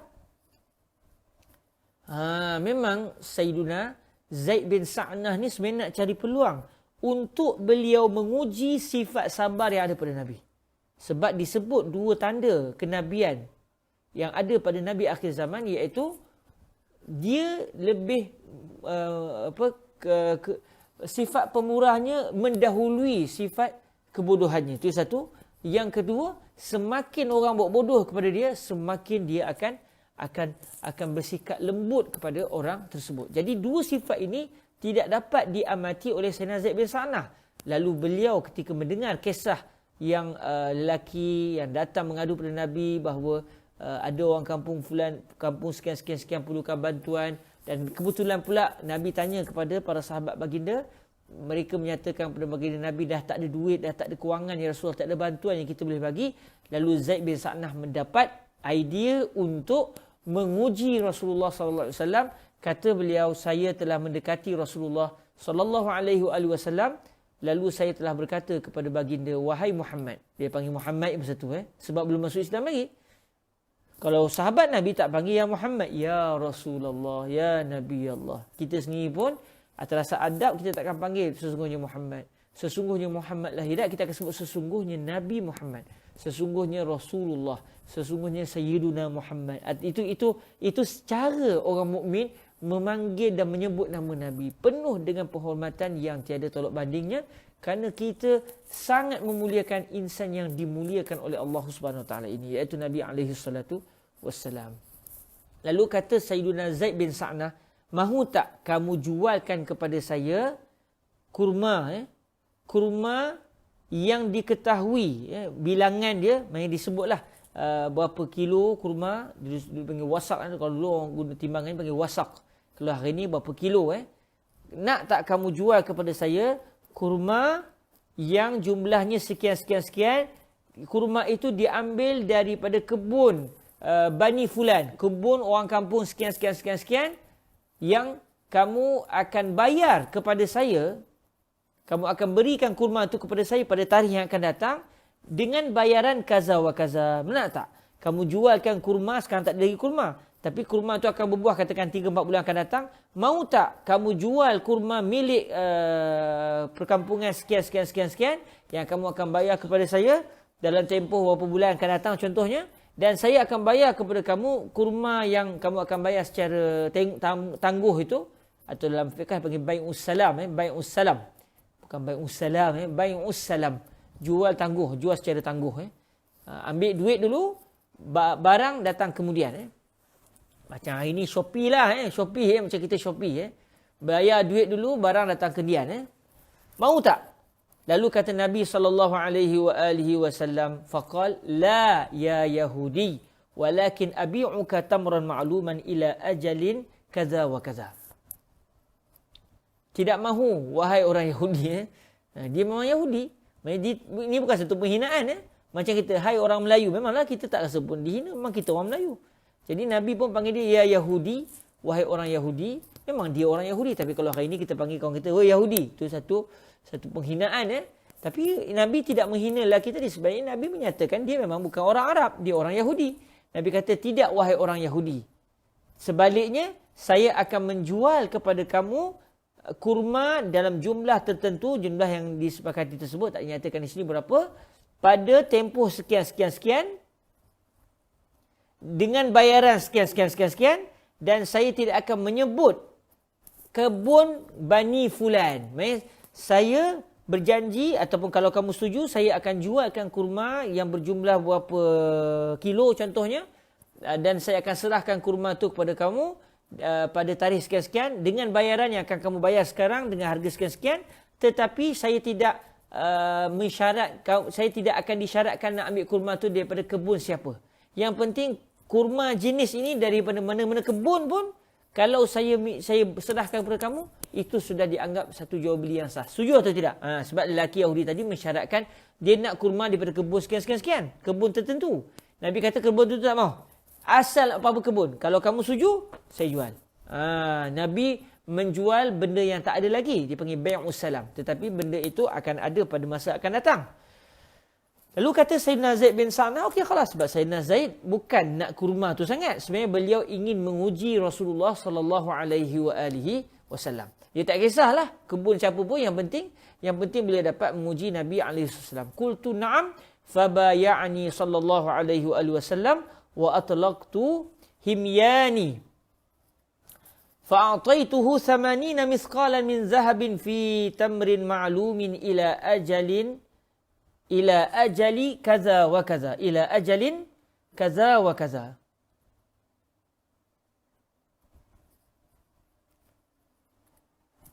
Ila ajali kaza wa kaza. Ila ajali kaza wa kaza. Jadi saya baca ila ajalin kaza wa kaza. Mungkin lebih tepatnya ila ajali kaza wa kaza. Jadi kata Sayyidina Zaid bin Sa'nah, setelah Nabi meletakkan yang baginda bersetuju tapi tidak mahu kurma itu daripada kebun tertentu tapi daripada mana-mana kebun, akhirnya Sayyidina Zaid bin Sa'nah kata saya setuju. Dan beliau telah mengeluarkan daripada duit, daripada poket beliau, daripada kantung beliau. Himyan itu daripada kantung duit beliau. Beliau telah memberikan kepada baginda Nabi sebanyak 80 mithqal duit emas. 80 mithqal maknanya 80 keping duit dinar, 80 dinar, ya Allah Tuhan. Tuan-tuan yang dirahmati Allah, harga yang dibayar tu, kalau kita tengoklah harga emas sekarang, satu dinar lebih kurang dekat 1,000 lebih sekarang ni tuan-tuan. Satu dinar lebih kurang 1,000 lebih. Saya tengok, oh ni tak disebut. Satu dinar bersama dengan 4.25. Satu dinar bersama dengan 4.25. Iaitu kalau hari ni, harga hari ni satu dinar iaitu RM1,092.25. Kalau ikut harga public gold lah. 1,092 ringgit. Mai 1092. Kita letaklah bayangkan tuan-tuan berapa banyak jumlah hutang yang telah diambil oleh baginda Nabi SAW daripada Yahudi tadi. 1092.25 Kita tengok harga masa-masa lah udah panjang pula nak asal ni cerita tak habis lagi. Allahu akbar. Kali dengan 80 maknanya Nabi SAW berhutang ataupun Nabi telah mengambil daripada Yahudi tadi duit emas, kalau ikut harga semasa kita pada hari ini adalah menyamai RM87,380. RM87,380. Maksudnya Yahudi tadi beli kurma banyak betul daripada baginda Nabi. Yang harga kurma yang dibeli oleh Yahudi tadi daripada baginda Nabi secara baik salam adalah harganya sebanyak RM87,380 harga semasa. Atau harga ketika itu 80 dinar 80 miskal bersama dengan 80 dinar. Maknanya satu jumlah yang besar yang dibeli oleh Yahudi tadi. Dia bagi duit kepada Rasulullah sallallahu alaihi wasallam dengan tujuan satu saja, iaitu ingin menguji Nabi alaihi salatu wasallam. Dan Nabi kena serahkan barang tersebut, iaitu kurma tersebut kepada Yahudi tadi pada tempoh bagian-bagian. Sudah ditetapkan bilakah kurma-kurma itu kena diserahkan kepada Yahudi tersebut. Qal fa'ataha ar-rajul wa qala anjal alaihim wa aghithhum biha. Kata Nabi alaihi salatu wasallam kepada lelaki, kata Sayyidina Zaid bin Sa'nah, Rasulullah telah memberikan duit sebanyak 80 dinar itu kepada lelaki yang telah mengadu kepada baginda Nabi yang ada orang satu kampung tu duduk susah dan lelaki tadi telah berjaya mengislamkan orang kampung tersebut dan mereka dalam keadaan susah. Nabi bagi 80, subhanallah tuan-tuan. Nabi beli untuk bukan tujuan Nabi dapat duit itu untuk peribadi Nabi, tapi untuk bantu orang-orang susah yang mungkin akan tergadai iman mereka disebabkan kesukaran dan kesusahan yang mereka alami. Nabi kata kepada lelaki tadi, Nabi telah memberikan duit tadi kepada lelaki tersebut sebanyak 80 dinar. Nabi kata kepada lelaki tersebut, anjal alaihim wa aghithhum biha. Bersegeralah kamu pergi kepada mereka dan bantulah mereka dengan duit ini. Bagi duit ini kepada mereka supaya mereka dapat dibantu, supaya terjaga iman. Korbankan segala-galanya untuk Allah dan Rasul. Korbankan segala-galanya untuk menjaga keimanan kaum muslimin. Qala Zaid bin Sa'nah, falamma kana qabla mahallil ajal bi yawmayn aw thalathah, kharaja Rasulullah sallallahu alaihi wasallam fi janazati rajulin minal ansar wa ma'ahu Abu Bakr wa Umar wa Uthman radhiyallahu anhum wa nafaru min ashabihi. Falamma shalla 'ala al-janazati dana min jidarin fajalasa ilayhi fa akhadhtu bimajami'i qamisihi wa nazartu ilayhi biwajhin ghalizin summa qultu ala taqdini ya Muhammad haqqi fa wallahi ma alimtukum bani Abdul Muttalib. Maka saya baris tu tersilap tu fa wallahi ma alimtukum bani Abdul Muttalib bimatlin wa laqad kana li bimukhalatatikum ilmun. Kata Sayyidina Zaid bin Sa'nah, setelah dijanji antara beliau dengan Nabi bilakah tarikh hutang itu perlu dibayar, lebih kurang 2 hari atau 3 hari sebelum tempoh kena bayar hutang. Tak wajib lagi kena bayar hutang, belum sampai tempoh yang telah disepakati. Lebih kurang 2 hari atau 3 hari sebelum waktu kena bayar hutang tersebut, Rasulullah SAW telah keluar telah pergi menziarahi jenazah seorang lelaki daripada orang Ansar. Ada seorang di kalangan sahabat Nabi daripada golongan Ansar meninggal dunia. Rasulullah telah pergi menziarahi jenazah tersebut dan bersama dengan Nabi ketika itu Sayyidina Abu Bakar, Sayyidina Umar, Sayyidina Uthman dan juga beberapa orang sahabat baginda Nabi ridwanullahi taala alaihim ajma'in. Apabila Nabi telah selesai menunaikan solat jenazah ke atas lelaki tadi, Nabi telah pergi bergerak ataupun menuju ke satu dinding. Nabi telah duduk di bawah dinding tersebut. Nabi berehat di bawah satu dinding. Maka ketika itulah Sayyidina Zaid bin Sa'nah yang belum masuk Islam satu lagi, beliau telah pergi kepada baginda Nabi dan memegang baju baginda Nabi. Maksudnya tengkuk baju.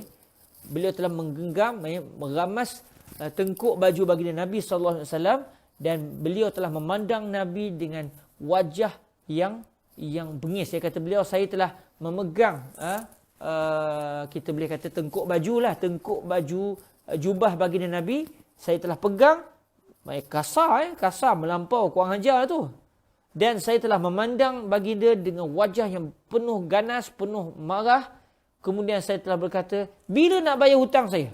Wahai Muhammad, bila nak bayar hutang saya? Saya tidak pernah mengetahui keturunan Abdul Muttalib orang yang melambat-lambatkan hutang. Yang saya tahu keturunan Banu Abdul Muttalib ini semua bagus, bayar hutang elok. Tapi sekarang dengan sebab saya sudah bergaul dengan kamu, saya tahu. Saya sudah tahu. Maksudnya saya sudah tahu kamu tak macam Banu Abdul Muttalib yang lain. Kamu memang suka melambatkan hutang. Sengaja nak cari Nabi marah. Nak tunggu Nabi marah. Sebab belum sampai waktu kena bayar hutang. Tetapi dia sudah melakukan satu taktik untuk melihat akhlak baginda Nabi SAW. Yang mana bayangkan tuan-tuan, Nabi sebagai khalifah, Nabi sebagai Rasulullah, Nabi sebagai ketua negara Madinah. Tiba-tiba seorang Yahudi boleh cekak baju baginda Nabi, boleh marah Nabi depan para sahabat Nabi. Yang antaranya Sayyidina Umar pun ada. Allahu Akbar. Memang suasana yang kalaulah berlaku pada kita, memang mengamuk sakanlah kita tuan-tuan. Tak hormat kita sebagai orang besar yang kita ada kawan-kawan, kita ada pembesar-pembesarnya, ada di sekeliling kita. Memalukan kita di hadapan orang ramai. Lalu kata Sayyidina Zaid bin Sa'nah, wa nazartu ila Umar ibn al-Khattab. Qal wa nazartu ila Umar ibn al-Khattab wa ainahu tadurani fi wajhi kal falakil mustadir. Saya, sebab masa tu Nabi pun ada. Jadi bila saya dah sebut begitu, saya dah cekak baju Nabi, saya memandang Sayyidina Umar. Dia kata Sayyidina Zaid, saya tengok mata Sayyidina Umar tu bulat macam bola lah, satu bulatan, satu putaran yang bersifat bulat. Bulat mata Sayyidina Umar, geram Sayyidina Umar melihat tindakan Sayyidina Zaid bin Sa'nah yang belum masuk Islam ketika itu. Summa ramani bi basari. Kemudian dia pandang, dia tenung saya. Dia pandang selek dengan saya. Kalau orang kata pandang selek lah. Memang saya nomor sakit hati sungguh. Kerana apa yang telah dilakukan oleh Sayyidina Zaid bin Sa'nah kepada Rasulullah sallallahu alaihi wasallam. Wa qala ay adu wallah ataqul li Rasulillah sallallahu alaihi wasallam ma asma' wa taf'alu bihi ma ara fa walladhi ba'athahu bil haqq laula ma uhadhiru fautahu la darabtu bi sayfi hadza unuqak. Kata Sayyidina Umar lepas Sayyidina Umar bulat mata, pandang begitu tajam kepada beliau. Dan Sayyidina Umar pun kata, wahai musuh Allah, hei musuh Allah, adakah kamu mengucapkan ucapan terhadap baginda Nabi apa yang aku dengar, dan kamu melakukan kepada baginda Nabi apa yang aku tengok? Kamu berani ucap ucapan itu sedangkan aku dengar, dan kamu berani buat perbuatan ini sedangkan aku melihat? Sayyidina Umar marah dengan tindakan melampau biadab yang dilakukan oleh Sayyidina Zaid bin Sa'nah kepada baginda Nabi SAW. Kata Sayyidina Umar bin Al-Khattab, demi Allah yang telah mengutuskan baginda Rasul dengan kebenaran, kalaulah tidak kerana aku risau akan sesuatu benda yang akan hilang. Maksudnya perjanjian antara orang yang Muslim dengan orang Yahudi, ketenteraman Ahlul Madinah. Kalaulah tidak kerana aku risau dengan satu benda penting yang akan hilang kalau aku lakukan perbuatan ini, kalau tidak kerana itu, nescaya aku akan pukul tengkuk kamu dengan pedang aku ini. Maksudnya aku akan penggal kepala kamu. Apa kata Sayyidina Zaid bin Sa'nah? Wa Rasulullah sallallahu alaihi wasallam yanzuru ila Umar radhiyallahu anhu fi sukunin wa tu'adah. Nabi ketika itu, selepas Nabi dicekak leher baginda Nabi dan Nabi diperlakukan sedemikian rupa, Sayyidina Umar mengamuk kerana sakit hati dengan tindakan Sayyidina Zaid bin Sa'nah terhadap baginda Nabi. Kata Sayyidina Zaid, Rasulullah memandang kepada Sayyidina Umar dengan penuh tenang, dengan penuh tenteram. Tak ada langsung muka Nabi nak mengamuk. Tenang setenang-tenangnya. Kemudian baginda Nabi telah berkata, summa qal, inna kunna ahwaja ila ghairi haza minka ya Umar. An ta'murani bi husnil ada wa ta'murahu bi husnit tiba'ah. Wahai Umar, sesungguhnya kami sangat-sangat berhajat kepada anda akan akhlak ataupun akan tindakan yang bukan tindakan ini. Maksudnya Nabi kata, saya sebenarnya memerlukan daripada anda sekarang wahai Umar satu perbuatan yang bukan yang kamu lakukan ini, bukan dengan mengamuk-ngamuk begini. Saya mengharapkan kamu suruh saya untuk membayar hutang dengan baik dan kamu menyuruh dia untuk menuntut hutang secara baik. Allahu Akbar, tuan-tuan. Ini bukan orang kata apa, bukan satu lakonan. Ini akhlak realiti Sayyidina Rasulullah sallallahu alaihi wasallam. Nabi kata kepada Sayyidina Umar, bukan ini yang aku harapkan. Yang aku harapkan dikau suruh aku bayar hutang dengan baik dan dikau minta dia minta hutang dengan baik. Padahal Nabi boleh kata, dah Yahudi. Dah, enta min. Boleh Sayyidina Umar cakap begitu kepada Sayyidina Umar, kepada Yahudi. Engkau siapa? Engkau buat aku macam ni. Engkau siapa? Dah lah hutang tak sampai waktu lagi. Cari pasal dengan Nabi. Boleh je tangkap Yahudi ni, boleh je. Tapi Nabi kata kepada Sayyidina Umar, bukan itu yang aku inginkan. Kami mengharapkan, kami memerlukan daripada anda, wahai Umar, perbuatan yang bukan perbuatan ini. Kami harapkan, kami perlukan, kamu menyuruh kami, kamu suruh saya melakukan pembayaran hutang dengan baik dan kamu menyuruh dia menuntut hutang dengan baik. Kemudian apa kata Nabi SAW? Nampak? Terzahir satu akhlak bagi Nabi. Iaitu yang dicari oleh Sayyidina Zaid bin Sa'nah. Di saat pada diri Nabi boleh berlaku dua sifat. Sama ada kemurkaan lalu membawa kepada sifat bodoh kalau pada orang lain lah. Pada Nabi tak akan berlaku kemurkaan. Yang kedua adalah sifat berlemah lembut. Tapi yang terzahir ketika itu apa dia? Sifat lemah lembut. Terzahir yang pertama. Kemudian kata Sayyidina Rasulullah sallallahu alaihi wasallam kepada Sayyidina Umar, faqdihi haqqahu wa zidhu 20 sa'an min ghairihi makana ma ru'tahu. Dah masuk asar dah tuan-tuan. Hari ni panjang pula kita tak berhenti-berhenti. Saya nak habiskan cerita ni sebab cerita ni sangat menarik. Saya minta maaf tuan-tuan, agak ambil masa sikit. Kata Rasulullah kepada Sayyidina Umar, kamu tunaikanlah hak lelaki tadi. Nabi minta, Nabi wakilkan kepada Sayyidina Umar untuk membayar hutang baginda Nabi. Apa hutang Nabi? Iaitu beberapa jumlah besar kurma-kurma yang perlu diserahkan kepada Yahudi tadi. Sebab Yahudi tadi dah bayar dah. Sebanyak 80 dinar. 80 dinar sebelum ini. Lalu Rasulullah kata kepada Sayyidina Umar, bayarlah hutang, tunaikanlah hak dia dan kamu tambah 20 sa'. 20 sa' daripada kurma. Sebentar tuan-tuan, saya terlupa sa' dalam sa' kalau ikut kiraan kita pada hari ni berapa Okey, sebentar saya nak tengok kejap. Dia satu bilangan yang bukan kecil Sebentar. Ada saya buat dalam catatan sekejap. Sebentar tuan-tuan masa kita study kadang-kadang tak teringat. Bila kita dah mengajar ni kadang-kadang ada benda-benda yang kita teringat, rugi kalau kita tidak berkongsi Sebentar. Sekejap benda ni dah ada. As-sa'.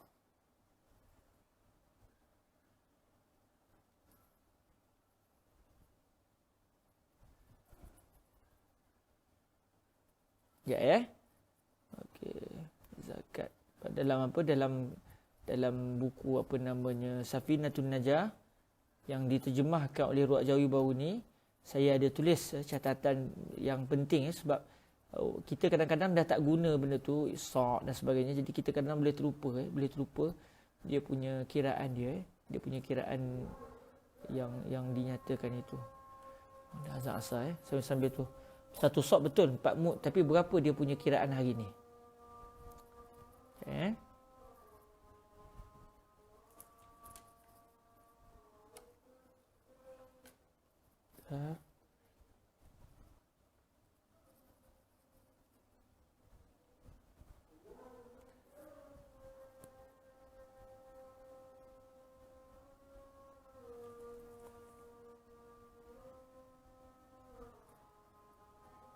Okey, alhamdulillah.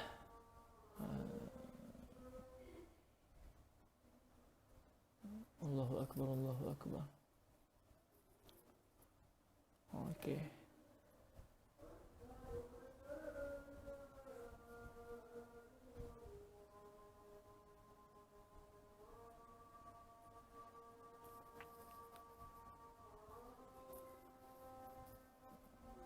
Asyhadu an la ilaha illallah.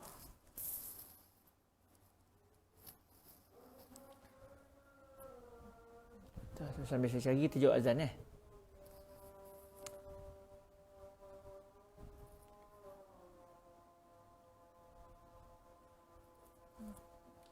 Asyhadu an la ilaha illallah.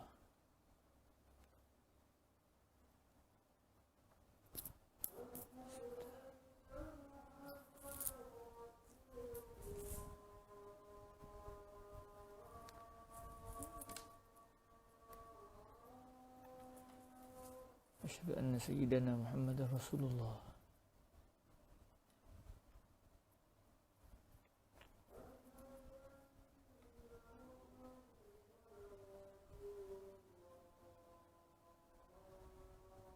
Okey. Asyhadu anna sayyidana Muhammadar Rasulullah.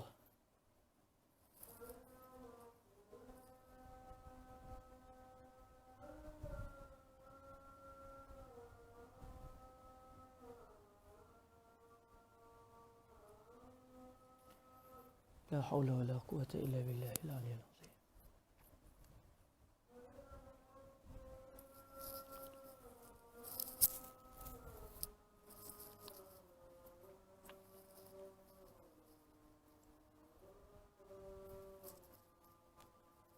La haula wa la quwwata illa billahil aliyyil azim.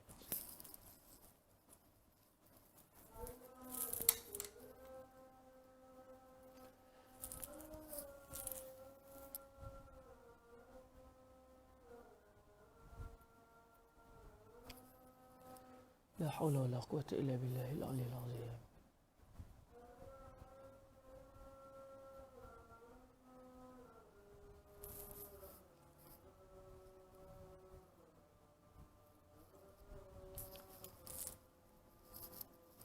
La haula wa la quwwata illa billahil aliyyil azim.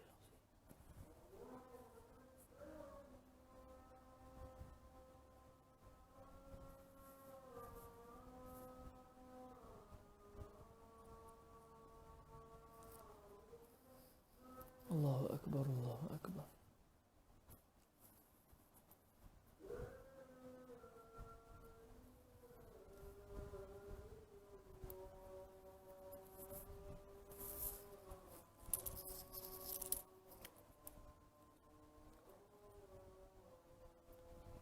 Wa ana asyhadu an la ilaha illallah wahdahu la syarika lahu wa asyhadu anna sayyidana Muhammadan abduhu wa rasuluhu. Raditu billahi rabban wa sayyidina Muhammadur rasulah wa bil islami dina. Allahumma rabb hadhihi ad-da'wati at-tammati was salati al-qa'imah ati sayyidina Muhammadan al-wasilata wal fadilah wa syarafa wad darajata al-'aliyata ar-rafi'ah wa ba'sallahumma maqaman mahmudan allazi wa'adta innaka la tukhliful mi'ad.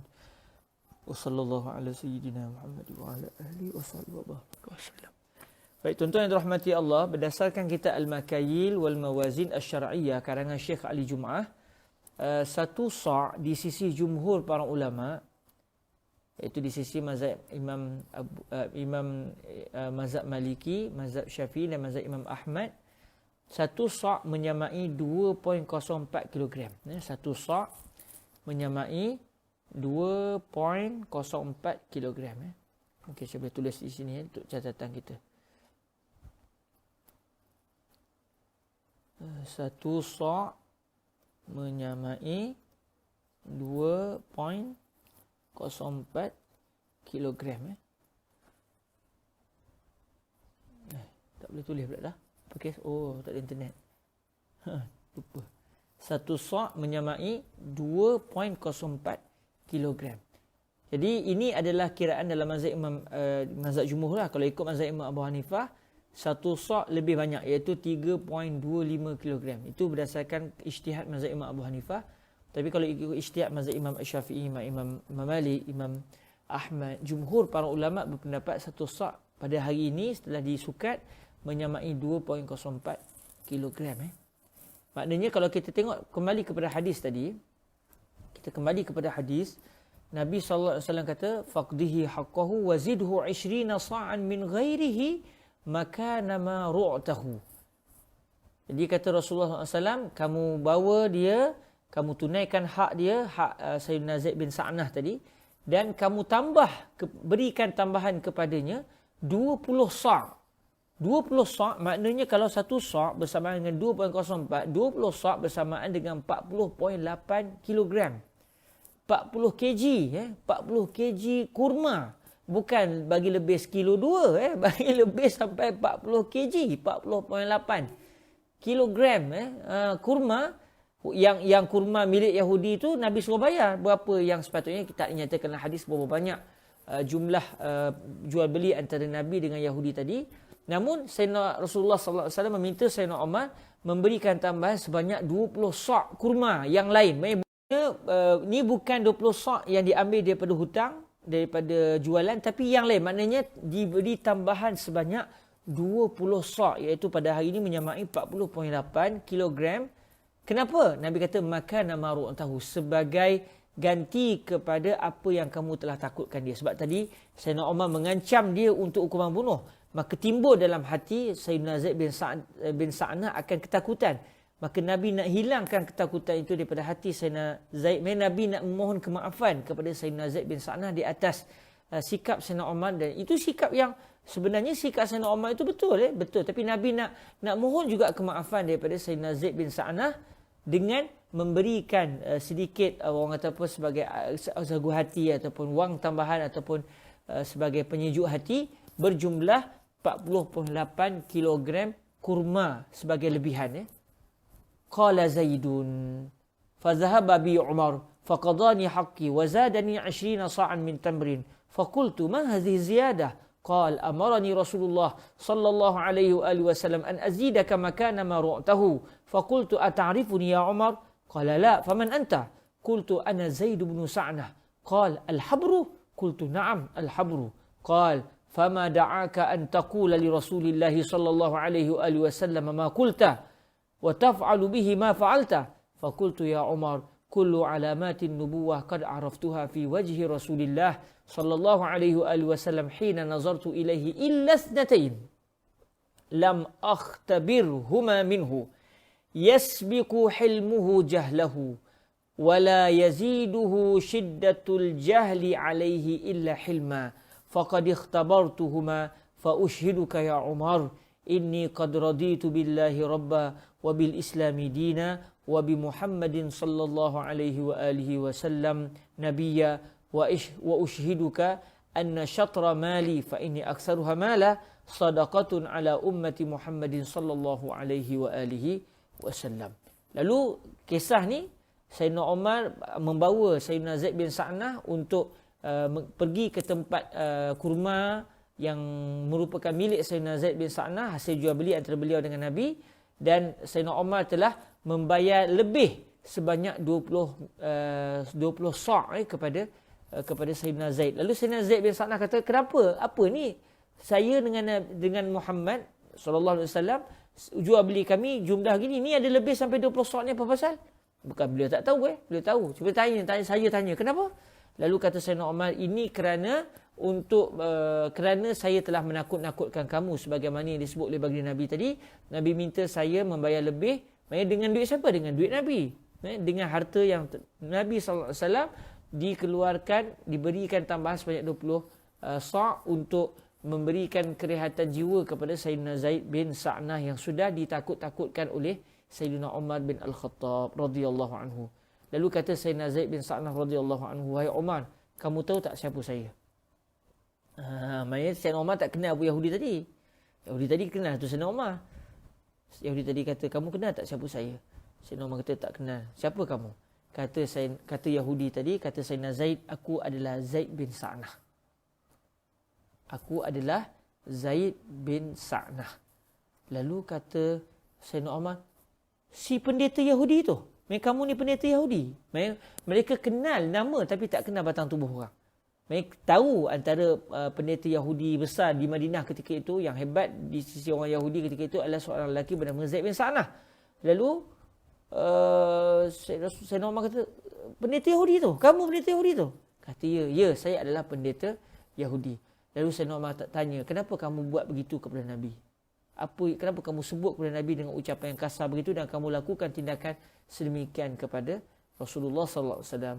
Lalu kata Sayyidina Zaid bin Sa'nah, aku lakukan perkara itu kerana aku telah mendapati semua tanda-tanda kenabian Rasulullah sallallahu alaihi wasallam ada kepada baginda, melainkan dua tanda, iaitu yang pertama, sifat pemurah ataupun sifat kelembutan Nabi itu mengatasi sifat kebodohan Nabi, dan tidak ada sifat kebodohan pada Nabi sebenarnya. Dan yang kedua adalah Semakin orang buat bodoh kepada Nabi, buat perbuatan yang tak sepatut kepada Nabi, semakin tinggi nilai kemurahan hati baginda Nabi sallallahu alaihi wasallam. Ini dibuktikan dengan yang pertama, Nabi tenang, tidak marah-marah sewaktu Sayyidina Zaid buat tindakan yang tak sepatut kepada Nabi. Apa yang Nabi balas adalah Nabi semakin memberikan kebaikan kepada Sayyidina Zaid dengan memberikan tambahan bayaran hutang bayaran kepada Sayyidina Zaid bin Sa'nah.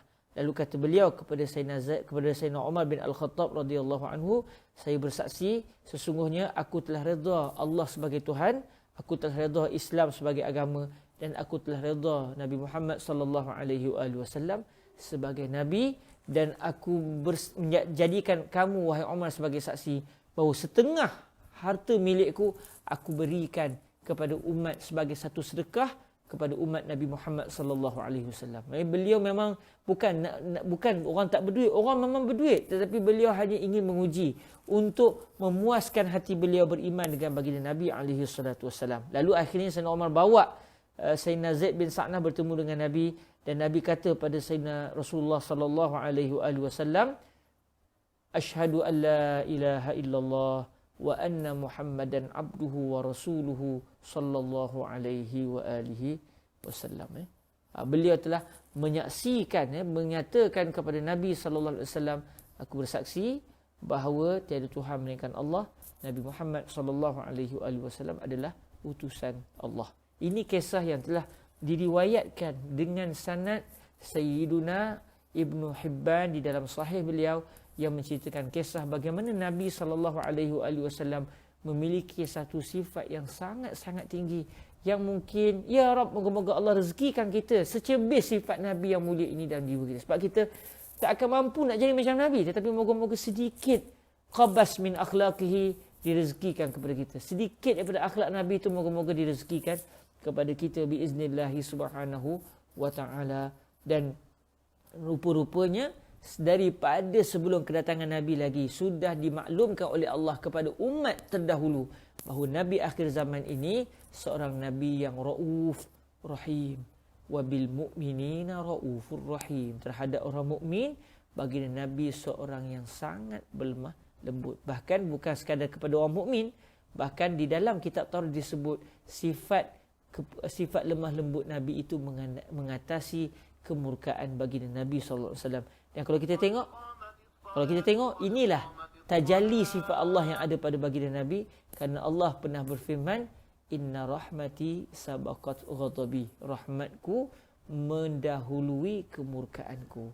Sifat Allah ini, Allah Ta'ala, sebagaimana sifat ini ada pada Allah, maka Allah Subhanahu Wa Ta'ala menjadikan cerminan sifat Allah itu ada kepada baginda Nabi alaihi salatu wassalam.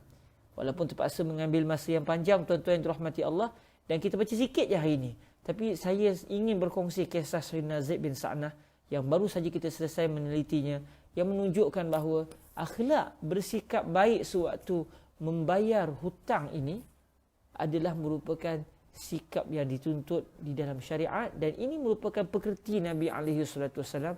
Ditambah lagi bahawa dalam kisah ini kita dapat belajar orang yang berhutang, bila bayar hutang, dia juga dituntut, digalakkan untuk membayar lebih daripada kadar hutangnya. Walaupun tidak disyaratkan, sebab kalau disyaratkan jadi haram. Kalau disyaratkan jadi haram kerana dia jadi riba. Tetapi walaupun tidak disyaratkan, maknanya tidaklah si yang berhutang kena bayar lebih. Kalau dia diminta untuk bayar lebih, dah jadi riba. Tetapi dia atas asas sukarela membayar lebih, maka itu dipanggil sebagai husnul qada, kebaikan, kebagusan di dalam menunaikan hutang. Moga-moga Allah Subhanahu Wa Taala menyelamatkan kita daripada terbeban dengan hutang, dan semoga kalau kita terpaksa berhutang, kita membayar hutang dengan penuh baik, dengan penuh bagus, yang menggembirakan hati orang yang telah memberikan hutang kepada kita. Dan semoga Allah Subhanahu Wa Taala menjadikan kita di kalangan hamba Allah yang ke syurga Allah Subhanahu Wa Taala dengan sebab akhlak yang mulia ini biiznillah Subhanahu Wa Taala. Saya mohon kemaafan kita ambil masa dekat 2 jam untuk hari ini saja. Namun rasa-rasanya kalau bicara tentang Nabi tidak ada istilah lama. Kalau semakin kita lama dengan Nabi, semakin rasa tidak puas ingin mengetahui tentang siapakah dia Nabi sallallahu alaihi wasallam. Aku qauli hadza wa astaghfirullah li lakum. Insya-Allah minggu depan kita akan sambung dengan wassamahatu fil iqtida, kebaikan, sifat bagus, sifat mudah di dalam menuntut hutang pula. Nak minta orang bayar hutang, kita minta dengan penuh bagus. Biiznillah subhanahu wa ta'ala, kita akan lihat di minggu hadapan insya-Allah subhanahu wa ta'ala. Aku lu qauli hadza wa astaghfirullah li wa lakum. Kita tangguhkan majlis kita dengan selawat ke hadrat Sayyidina Rasulullah sallallahu alaihi wa alihi wasallam. Allahumma salli afdala salatin ala as'adi makhluqatika Sayyidina Muhammadin wa ala alihi wa sahbihi wa sallim adada ma'lumatika wa midada kalimatika kullama ذكرك الذاكرون وغفل عن ذكره الغافلون اللهم صل أفضل صلاة على أسعد مخلوقاتك سيدنا محمد وعلى آله وصحبه وسلم عدد معلوماتك ومداد كلماتك كلما ذكرك الذاكرون وغفل عن ذكره الغافلون اللهم صل أفضل صلاة على أسعد مخلوقاتك سيدنا محمد وعلى آله وصحبه وسلم عدد معلوماتك ومداد كلماتك كلما ذكرك الذاكرون وغفل عن ذكره الغافلون سبحانك اللهم وبحمدك أشهد أن لا إله إلا أنت أستغفرك وأتوب إليك بسم الله الرحمن الرحيم والعصر إن الإنسان لفي خسر إلا الذين آمنوا وعملوا الصالحات وتواصوا بالحق وتواصوا بالصبر.